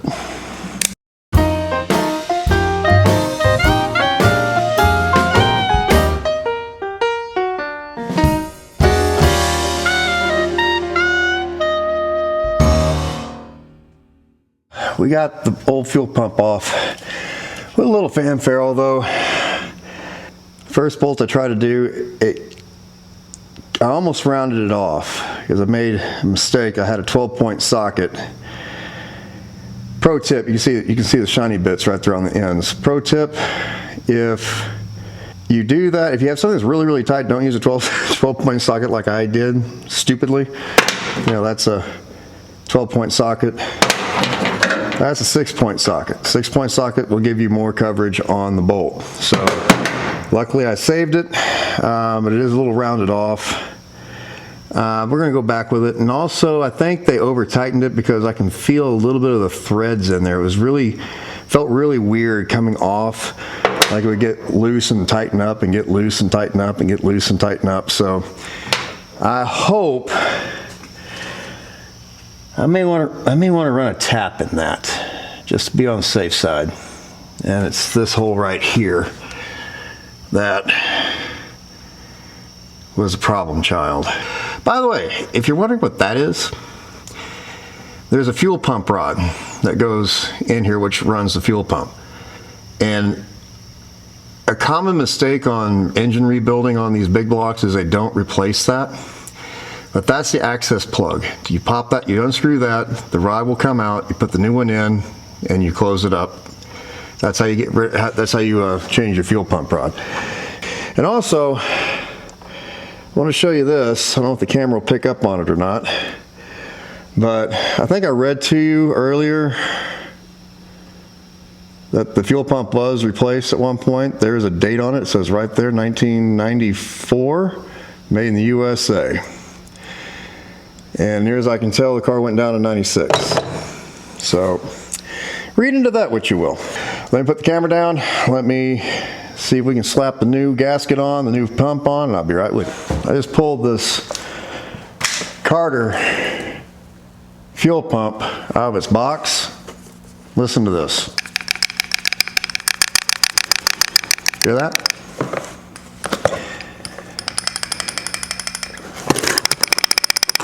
This thing is just totally loose.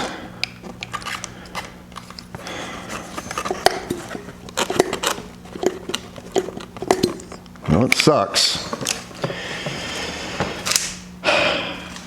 Would I trust this? No. I got a used one over there that worked, that I pulled off the Red Polera, and it's tight as a drum. It doesn't do this crap. That's going with us on the trip.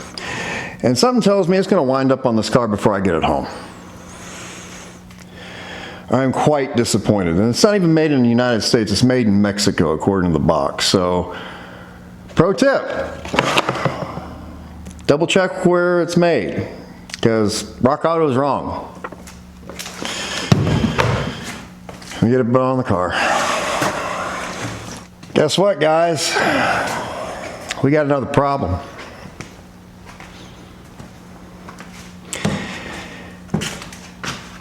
Here's the new pump. As you can see, it's a flared fitting. Here's the old pump. See the problem? It's not a flared fitting. It's a nipple. Guess I'm going to be running to the store. See if I can get me a little bit of line. Get a fitting. I got a flaring tool over here. It's not very good. It's one of those El Cheapos, but let me see what we can come up with. Well, I'm back. Went ahead and got a prefab line, because I was willing to make my own, but O'Reilly's does sell these short sticks of prefab line. And what I'm going to do is I went ahead and bought a small tube cutter, and we're going to cut it down to probably right about there.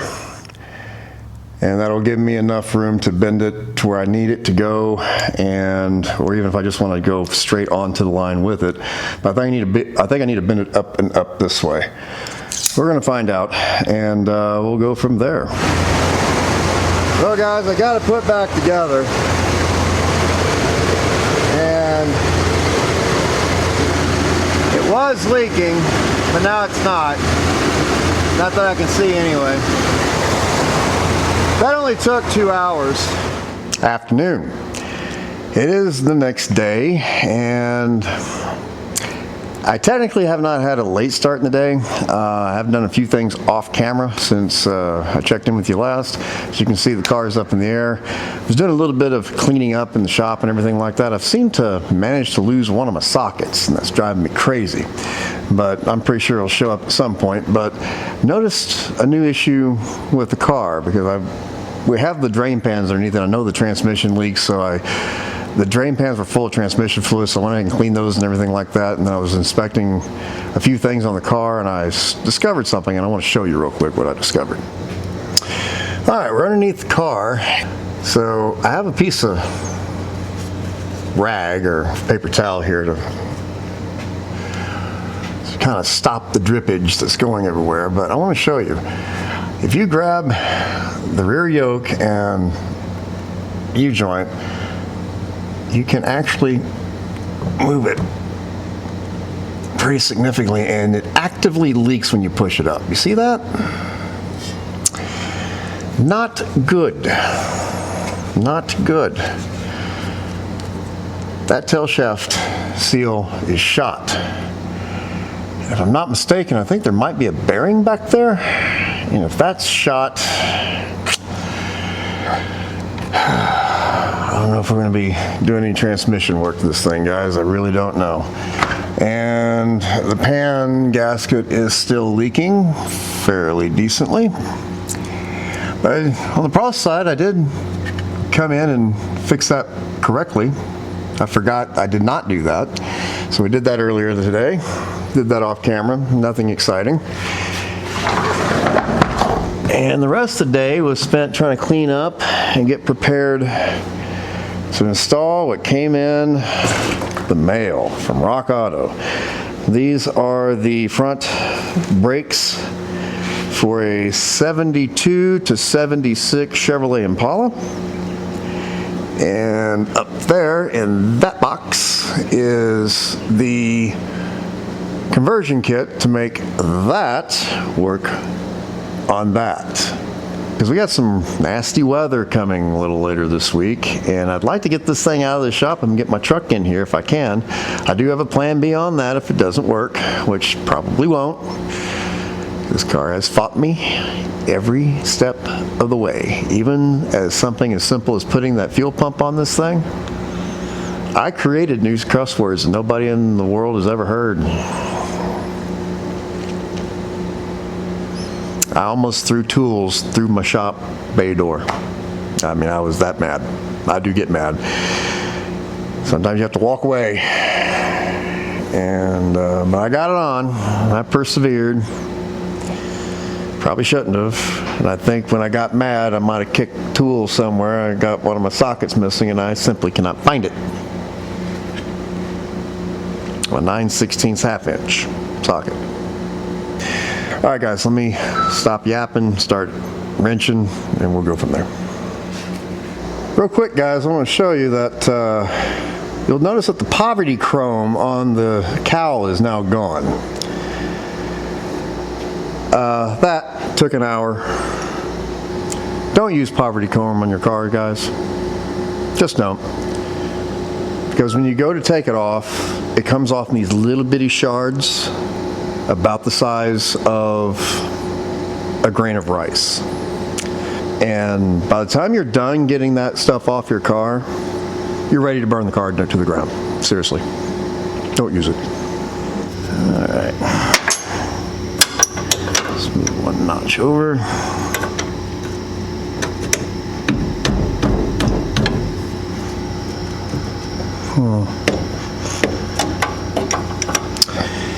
It's trying to go.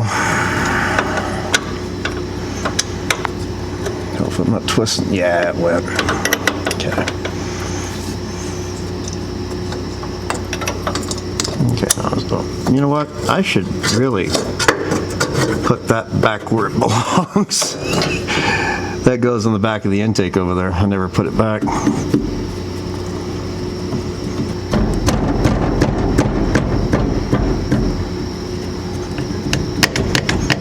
Yay, it let go. That's gonna be in my way.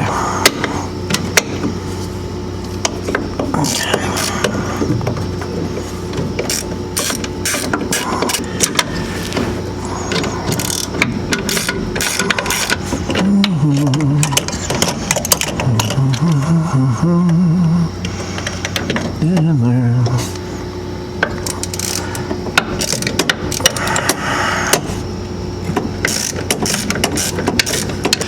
Okay, what do we got?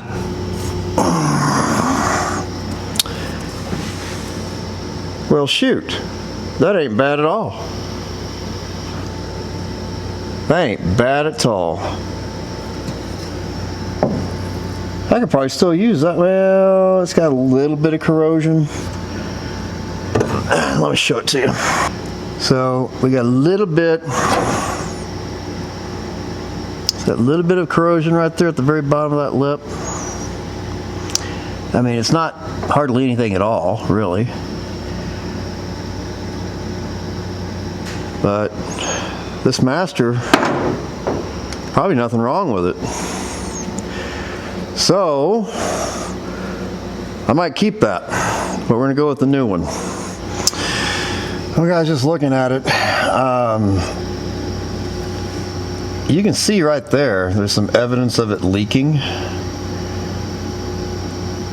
So maybe it had a little slight problem. I don't know. There's a little bit of corrosion on the rod right there. It's about as close in as I can get it. But all in all, I think they can clean up. I don't think we have a problem with the booster at all. The seal looks like it's in pretty good shape, near as I can tell. So let's just wipe that down, get it cleaned up, and let's look at the new master. Okay guys, I have, as you can see, the new master cylinder on the car. I do not have the brake lines hooked up. I'm at a little bit of a conundrum because, sorry about that. I'm at a little bit of a conundrum because even though I own a bench vise, it's not hooked up to a bench. So I was going to bleed the master cylinder with it on the car. Now I've done it successfully both ways, both on and off the car.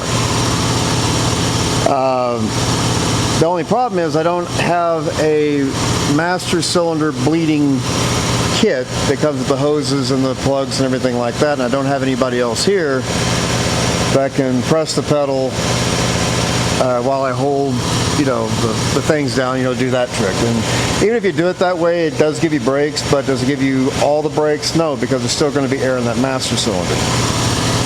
So what I think I'm going to do is I got to go to town and get me a brake bleeding kit for that master cylinder. And I think that's going to be the best option. I'll go ahead and bench bleed it on the car. And we can go from there. And I'll use my camera setup to make sure that there's no air bubbles in it. But I think that's going to do it for this evening. I know it doesn't seem like I've done a lot, but to me I've done a whole bunch because I've done a lot of cleanup work in the shop today. That took an hour, like I said. And as soon as this air compressor shuts up, we'll be in business. Any minute now. Got the windshield wipers to work actually. Thank you. Got the windshield wipers to work actually. So all in all, it's been a win day. I'll see you tomorrow, guys. And here I am the next day. You'll have to forgive me. I've just now noticed that all of my audio for this particular day of recording did not come through. So the following next few minutes, you're going to see a montage of the work that I did on the brakes on the car. And I'm going to give you some information on what I was doing and the progress that I was making at that time. Here I have the front right wheel off of the Imperial, and I'm reading the instructions to install the disc brake conversion from AAJ Brakes out of Oregon. AAJ Brakes is a one-man operation, and they have been in business for several years. The kit does come with the caliper mounting brackets made in-house, the required hardware, and the custom spacers required to use the GM rotors on your Mopar stock spindles. You do have to purchase all the actual brake parts from whatever auto parts store of your choosing. 2 quick notes though, you do have to use the GM brake hoses on this application. The Mopar brake hoses uses a different style fitting that will not work on the GM calipers. The length of the GM brake hose is a concern, however. I would have felt better if they were just a ½ inch longer. Also, you will notice that I did not install the factory backing plate, also known as a dust shield. This is a mistake on my part, and later I did go back and install them. You do not want to make that same mistake. Before installing any brand new brake rotor or even brake drum, you do want to give it a quick bath with some brake clean. It comes with this machine oil on it that will cause brakes not to stop very effectively, and you do not want those on your brake shoes. When you pack your bearings, make sure you use red wheel bearing grease, and you put it in the palm of your hand and you just go ahead and scrape it in until you see the grease coming out the top of the bearing. And you just do that throughout the circumference of the bearing, and once that is done, you have a properly packed bearing. You also want to make sure that you have plenty of grease inside the hub of the rotor as well. Once your bearing and hub are properly packed full of grease, go ahead and install your bearing. You also want to make sure that your spindle and the spacer has a proper amount of grease on it as well. Once your bearing is installed, you do have to install the seal on the back of the rotor. I don't own a seal driving tool, so I used a block of wood and a hammer to gently drive the seal into the rotor. Once that was done, I turned my attention to the outer wheel bearing, and I went ahead and packed it and installed it into the hub of the rotor. Now it's time to install the complete rotor and hub assembly onto the spindle. Now it's time to install the keyed retaining washer. It goes into a little slot on the spindle itself. And now put on your castle nut and tighten hand tight. Now take a pair of channel locks or some other type of adjustable wrench and tighten all the way down, and then you back it up just a hair so you can install your cotter pin. Doing it this way will properly seat the bearings inside of the hub assembly. I then gave it a final rinse to wipe down any residual grease that my dirty hands may have left on the rotor. I then installed the original Chrysler dust cover cap. Unfortunately, it was not the correct size, so I had to wind up going to the auto parts store and getting a GM dust cover cap to go over the GM hub assembly. Now it's time to install the caliper with brand new brake shoes onto the bracket and rotor. And this is where I ran into some issues. The caliper itself did not clear the aftermarket bracket. Now the gentleman over at AAJ Brakes did tell me that I may have to shave down the caliper because of this. He said that certain calipers do not have this issue, certain calipers do, just depends on who made it. Well, my luck, I happen to be one of the people that had to have this problem, so we had to shave down the caliper. With the caliper still in the car, I took a measurement with a marker where the bracket ended, and I've been pointing it out to you right there. So what we did was I went on ahead and used that as a reference to shave that hunk of metal off of that caliper so it would clear. And here you see the final product. I did take a die grinder with a cutting wheel and I cut off that little notch right there, and it did clear the bracket. It has no effect on the functionality of the caliper at all. Now that we got the clearance issues of the caliper out of the way, I went on ahead and installed the two mounting bolts for the caliper through the new bracket that came with the kit. The bolts themselves do use a hex style mounting like most GMs do, and I did happen to have an attachment for my socket. So I went on ahead and zipped those two bolts in with little fanfare. And from there, it was on to the next step. It was now time to go ahead and install the GM brake hose on this setup. Now this one fought me a little bit. I had to remove the original Chrysler line because the fittings just were not going to work, and I had to set that off to the side. It was then time to install the GM line, and it did fight me, guys. The raw footage was 20 minutes long. You're getting the condensed version.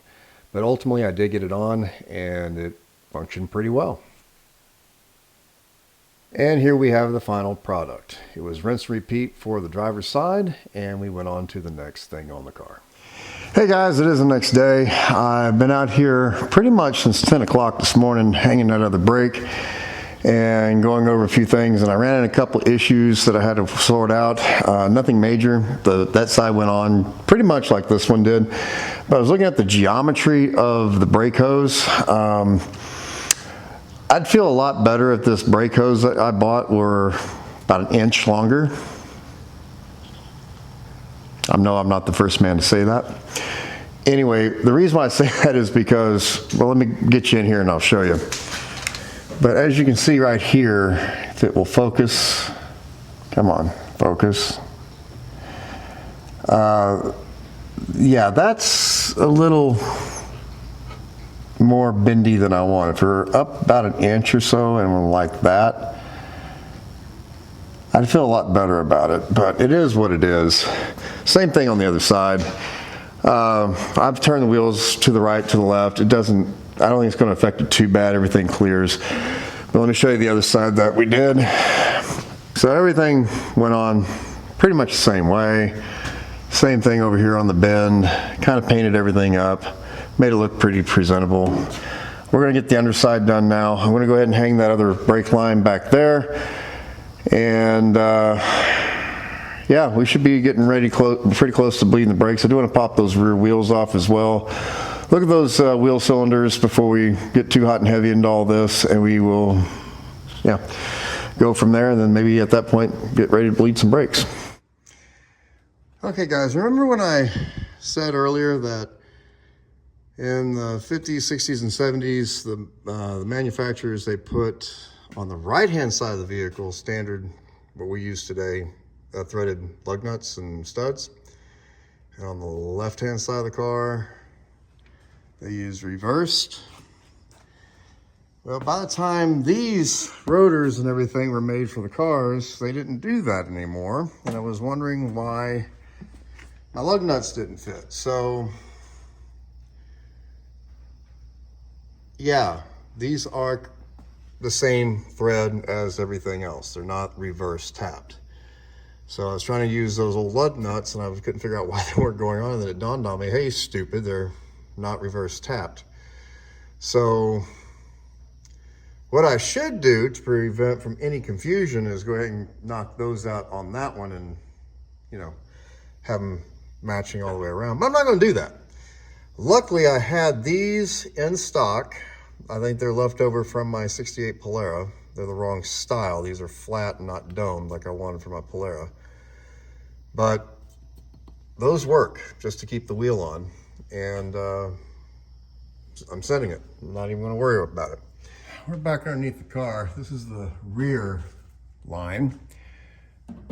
That's hard as a rock, as you can tell. It's even moving the metal bracket. We're gonna bust it loose here. I got it soaking. If I were smart, I would use heat, but I don't have any heat. I ran out of heat. So we're just soaking the hell out of it, wishing for the best. Push comes to shove, I'll cut it here, use a socket, get that one out from there. That might be what we have to do. I haven't been doing very good with the brake line roulette on this car. Come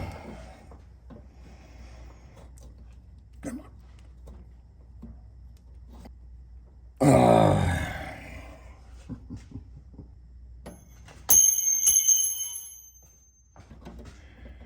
Get a little hammer.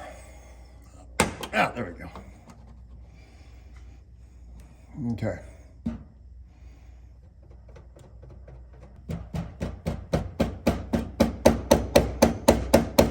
Oh, there it goes.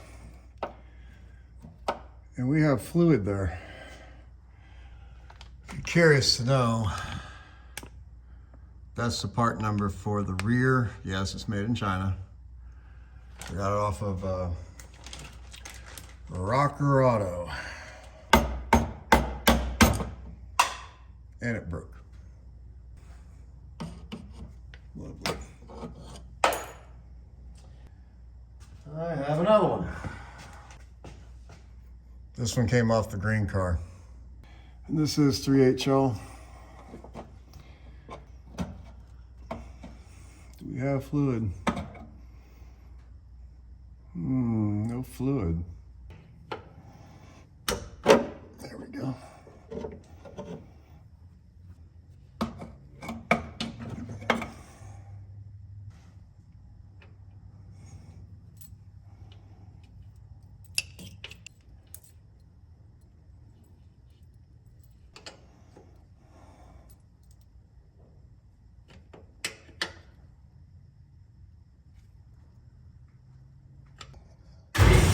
And there goes my air compressor.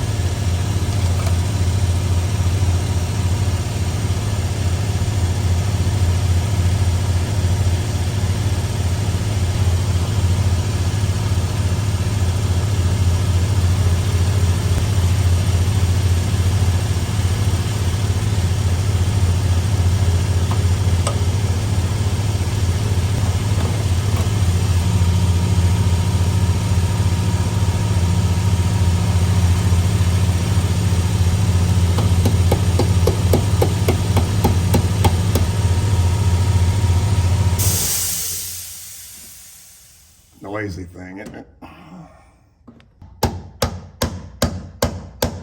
Not smash my finger in the same process if I can.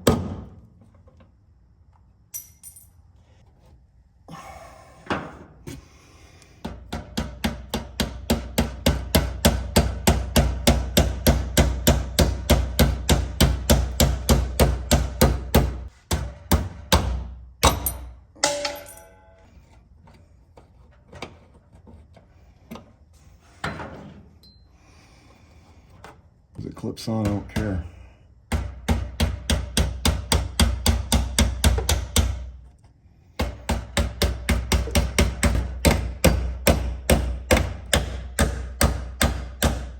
There, it's on. Albeit upside down, it's still on. That's the only way I can get it to go on. We get the back end off the ground, and I'm going to pull the rear wheels, and we're going to take a look at the wheel cylinders. Again, guys, if you're from OSHA, please look away. But it's working. It's pretty solid on here, so I'm not worried about going over or falling over or anything like that. So, yeah, I'm gonna go ahead and get these wheel covers popped off. We'll inspect the tires off. We'll inspect the wheel cylinders and go from there. Okay, guys, I got the rear drum off, and I don't know if you can detect this on camera. I'm going to get you in here a little bit closer, but there is a bunch of residue coming from the rear wheel cylinder here, going all the way down. Initially, I thought it might have been an axle seal, but I got my doubts, namely because the axle's full. I've already checked that. All right, see all that residue coming off of it? Now that boot right there is hard as a rock. But as you can see, it's kind of backed away. It's hard as rock. I can't even pull it away, but it's backed away from the deal. All that residue could have been coming from here. As you can see, it just come all the way down. It looks like an axle seal, but that's not wet. It's not oily. So I don't think it's an axle seal.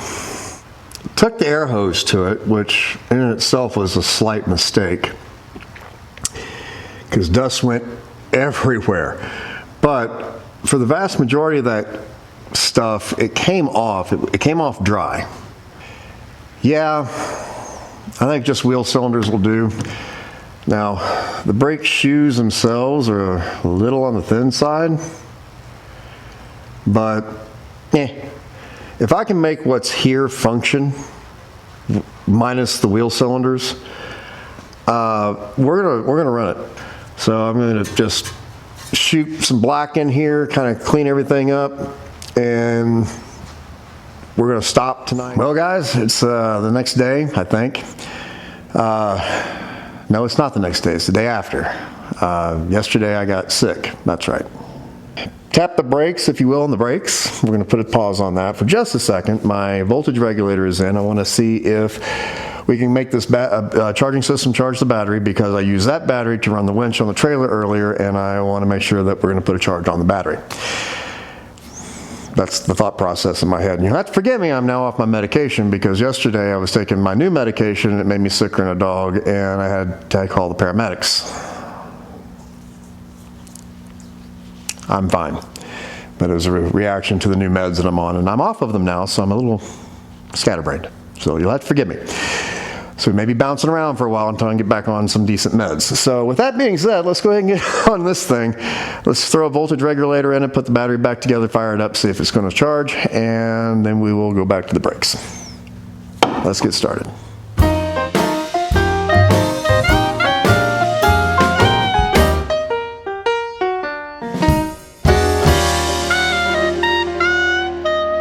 Okay, so we got our battery hooked up. Let's see if this will charge. Haven't started in a couple days. Oh, all the juice. That's an overcharge. That is an overcharge. Well, maybe it'll come down. I don't know. Yeah, that battery is just one of those El Cheapo value batteries, but still.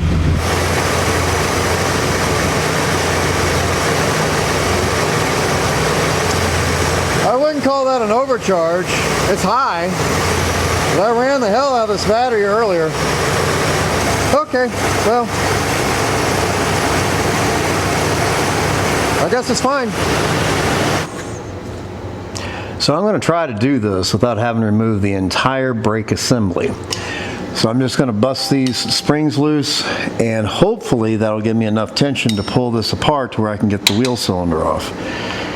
I just want to see if I can get access to it, and then we will worry about getting it unbolted from the back.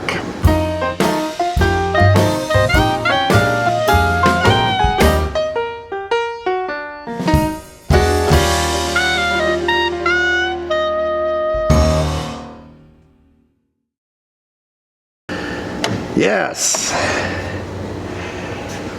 we can unbolt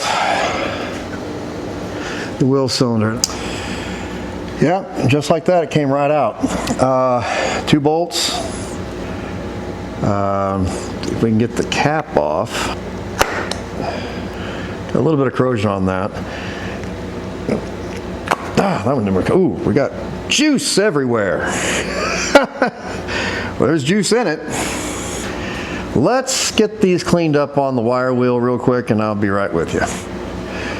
Real quick, guys, I just went on ahead and took off the boots. I had to pry on them pretty good with the screwdriver, but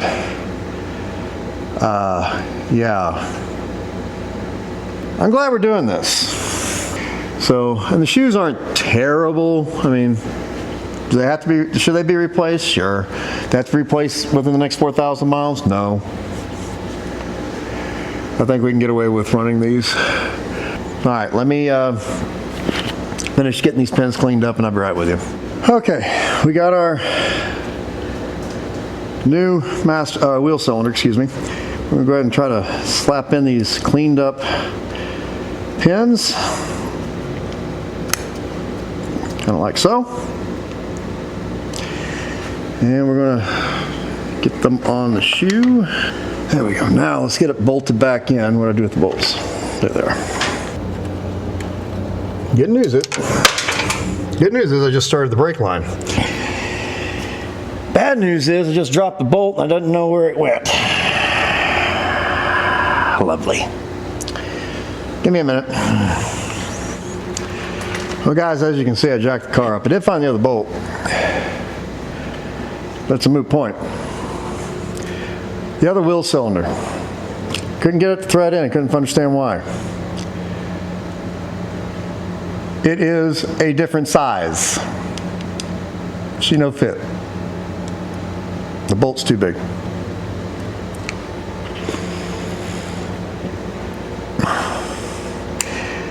So I get to go back to town and get me some bolts. I need 4 of these that are going to fit.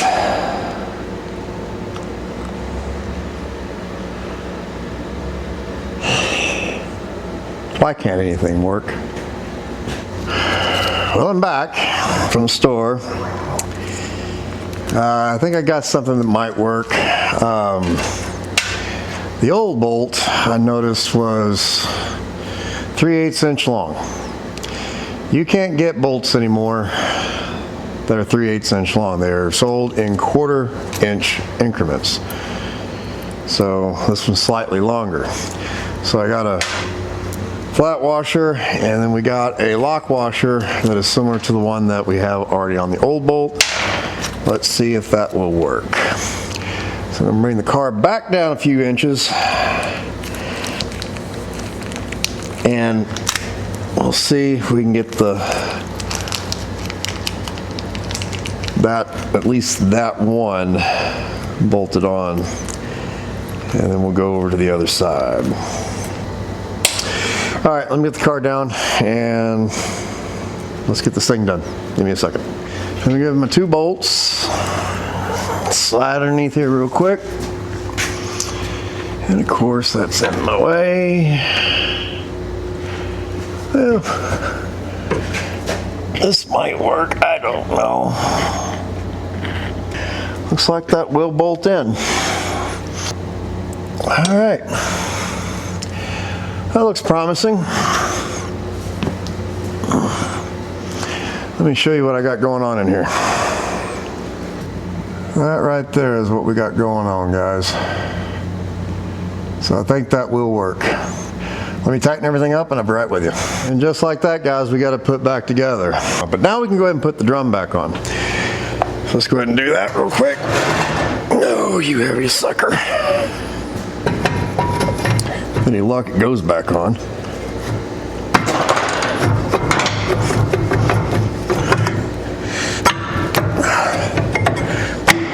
Yay! Now what we're going to do, we're going to rebuild on it a little bit. So, well, that's just interesting. The little spray thingy came off. That's never good on these. But brand new drum, rebuilt.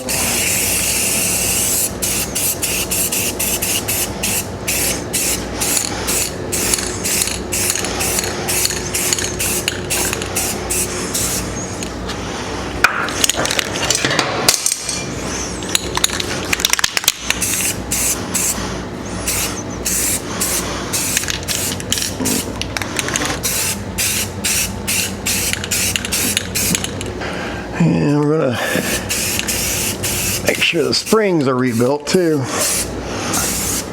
Just like that, we got a rebuilt drum. All right, guys. I'm gonna do same verse, second verse, same as the first on the other side. And that'll be it for this evening. So I'm going to knock this other side out real quick, and I will see you guys hopefully tomorrow. If not, it's going to be early part of next week when I get back from my trip to, we're going to Albuquerque, and we're going to Denver. So I will see you either tomorrow or sometime early next week. Truth went ahead and be told, it's actually the following week. It's been a week since you last saw me. For you, it's just been a few seconds, but I want to explain to you what happened since I have been gone and why it's taken me a little longer to get back to this little project than I would have wanted. Went to Denver, New Mexico and Denver. Have had a good time. While we were out there, our tenant who watches our house for us was telling me that my Labrador, my golden lab, Buddy, wasn't doing very well, and he stopped eating and wouldn't get up. Now, Buddy's been circling the drain now for about a year. He's been declining pretty good for about a year, and we got back on Sunday night, and all night Sunday, all day Tuesday, didn't eat, didn't drink, didn't stand. He was in pain, and we made the decision to put him down. Buddy was the last living thing that I had gotten with my mother, and Mom's been gone now for almost 4 years. So it hit me pretty hard, and I need a little bit of time, so I hope you understand. But I'm doing better now, and it's time to get back onto this Chrysler because I'm running out of time to get it running and get some road time on it before Poverty Tour hits. So while I was gone, we did get some rebuild kits. The thing that came in is this one. Now, looking at it, I may have to pull the pulley on this one. Actually, I've decided to go ahead and at least take the case apart and see what I'm dealing with. I don't know if I'm going to be able to do anything with it today, but at least we can get something done on it. So let me go ahead and tear this thing apart real quick. I'm just going to take the 3 bolts, that one, and that one off, and see if I can at least separate the case and see what we have to work with. Let me go ahead and do that real quick. Okay, I got the 2 halves off, and I got my new parts laid out, and basically what I'm doing is I'm just replacing the old stuff with the new stuff. I already got one of the brushes redone, and I don't know if you can see that or not. The lighting's horrible. I apologize. It is what it is, and I don't have a light. Oh, wait a minute, maybe I do. So I got that brush right there. You can see it pointing out, replaced, and it rides on this reluctor right there on that surface right there. And there's another reluctor that rides here, and that's what the other brush rides on. So we're going to clean. And these brushes look like they're pretty wore out, or at least the old one did. Yeah, that one's pretty wore out. And I'll show you the other one I'm about to take off here in just a second. Let's get that out.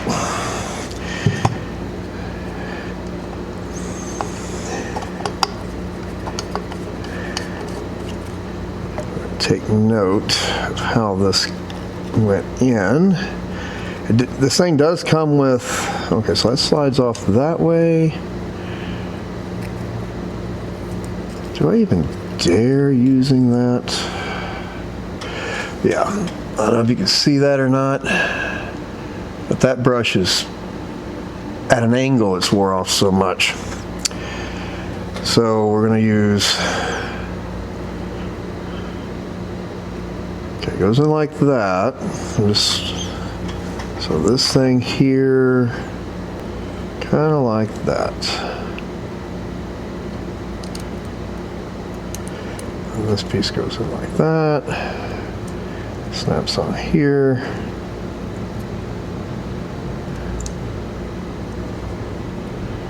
Yeah. Hole doesn't quite, there it goes. Got my hole lined up. Got it put in there. Now we're going to slide this into here. At the end of the day, this thing doesn't work. It doesn't work. It didn't work to begin with, so I'm not losing anything. I just was hoping I can get this one working again, because this is the one that belongs on the car, and I can take that one off the car and use it as a spare, because that's the one for my red Polaro. Is this one not long enough? Is this screw not? It's not screwing in. Interesting. Okay, is it not lining up in the hole? Do I have to use the other screw? I don't mind using the other screw. Yeah, let's use the other screw. Actually, the other screw is bigger. Yeah, it's screwing in there.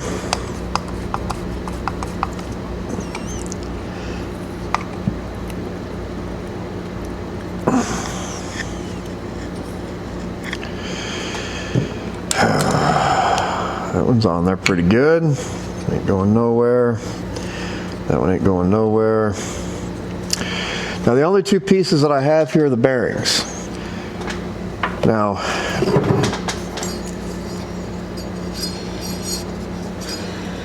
that sounds pretty good. I don't know if you can hear that. So I don't think, and there's no play in it. Let's take a piece of emery cloth, let's clean this up a little bit.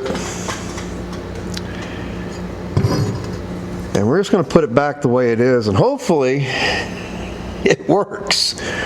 We're going to find out here in a little bit. I'm also looking at the wiring in here. The wiring doesn't look that bad.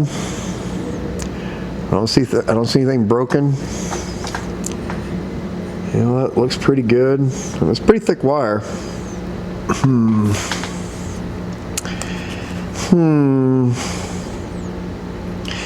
Well, I think the rear bearing is bad. That is a foregone conclusion.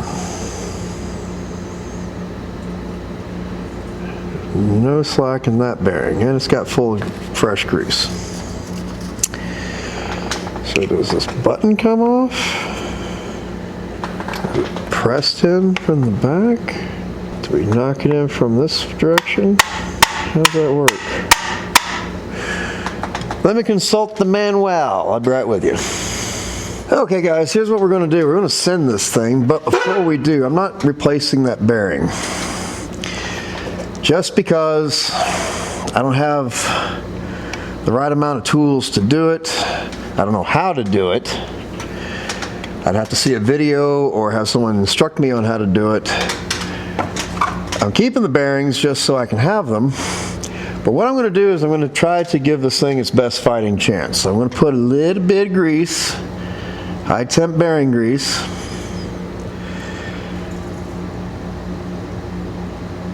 on this thing. Because in my mind, I mean, that bearing does not have a whole lot of grease in it, the new one. So we're just gonna put a little bit of grease on the shaft here and send it. Because in my mind, if it's greased up a little bit better, it might give it a little bit more life.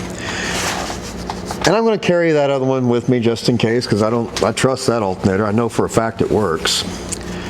So let's go ahead and put this thing back together as best we can and see if we can't send this bad boy. Yeah, I mean, there's no back and forth movement in this, so I think we're going to be okay. So I got the brushes in, and I kind of cheated.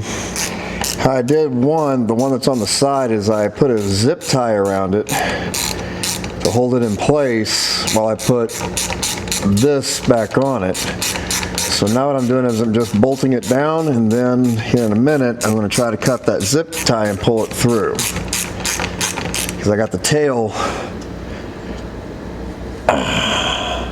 coming out right there. So we can probably cut it, pull it through. May not even have to cut it, I might just be able to push it through with a pick. It's barely on there. So let me finish getting this put together, pull that zip tie out, and let's see. I'm curious to know if this thing's going to be putting out any juice. So let me get this finished, be put back together, and we'll be right with you. Well, it sounds a lot better. Let's see if we can put it on the car and see if it gives us any juice. Okay guys, we got the old alternator back on. The new old one's down there. While I was gone, I left the key on and the battery went dead. So yeah, there's a glare, but it's about 75%. It should crank.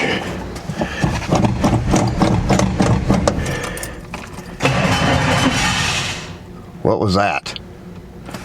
Hold on. We are making noises with the fan. It was that power steering hose that was hitting the fan. All right, let's try it again.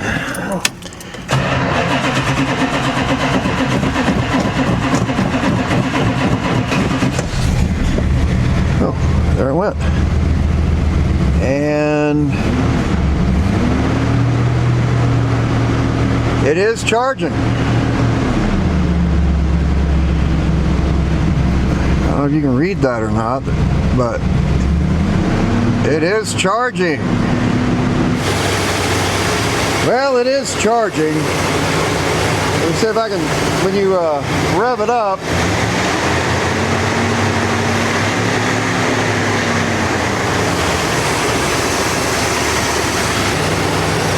I can pull up. Yep, it's charging.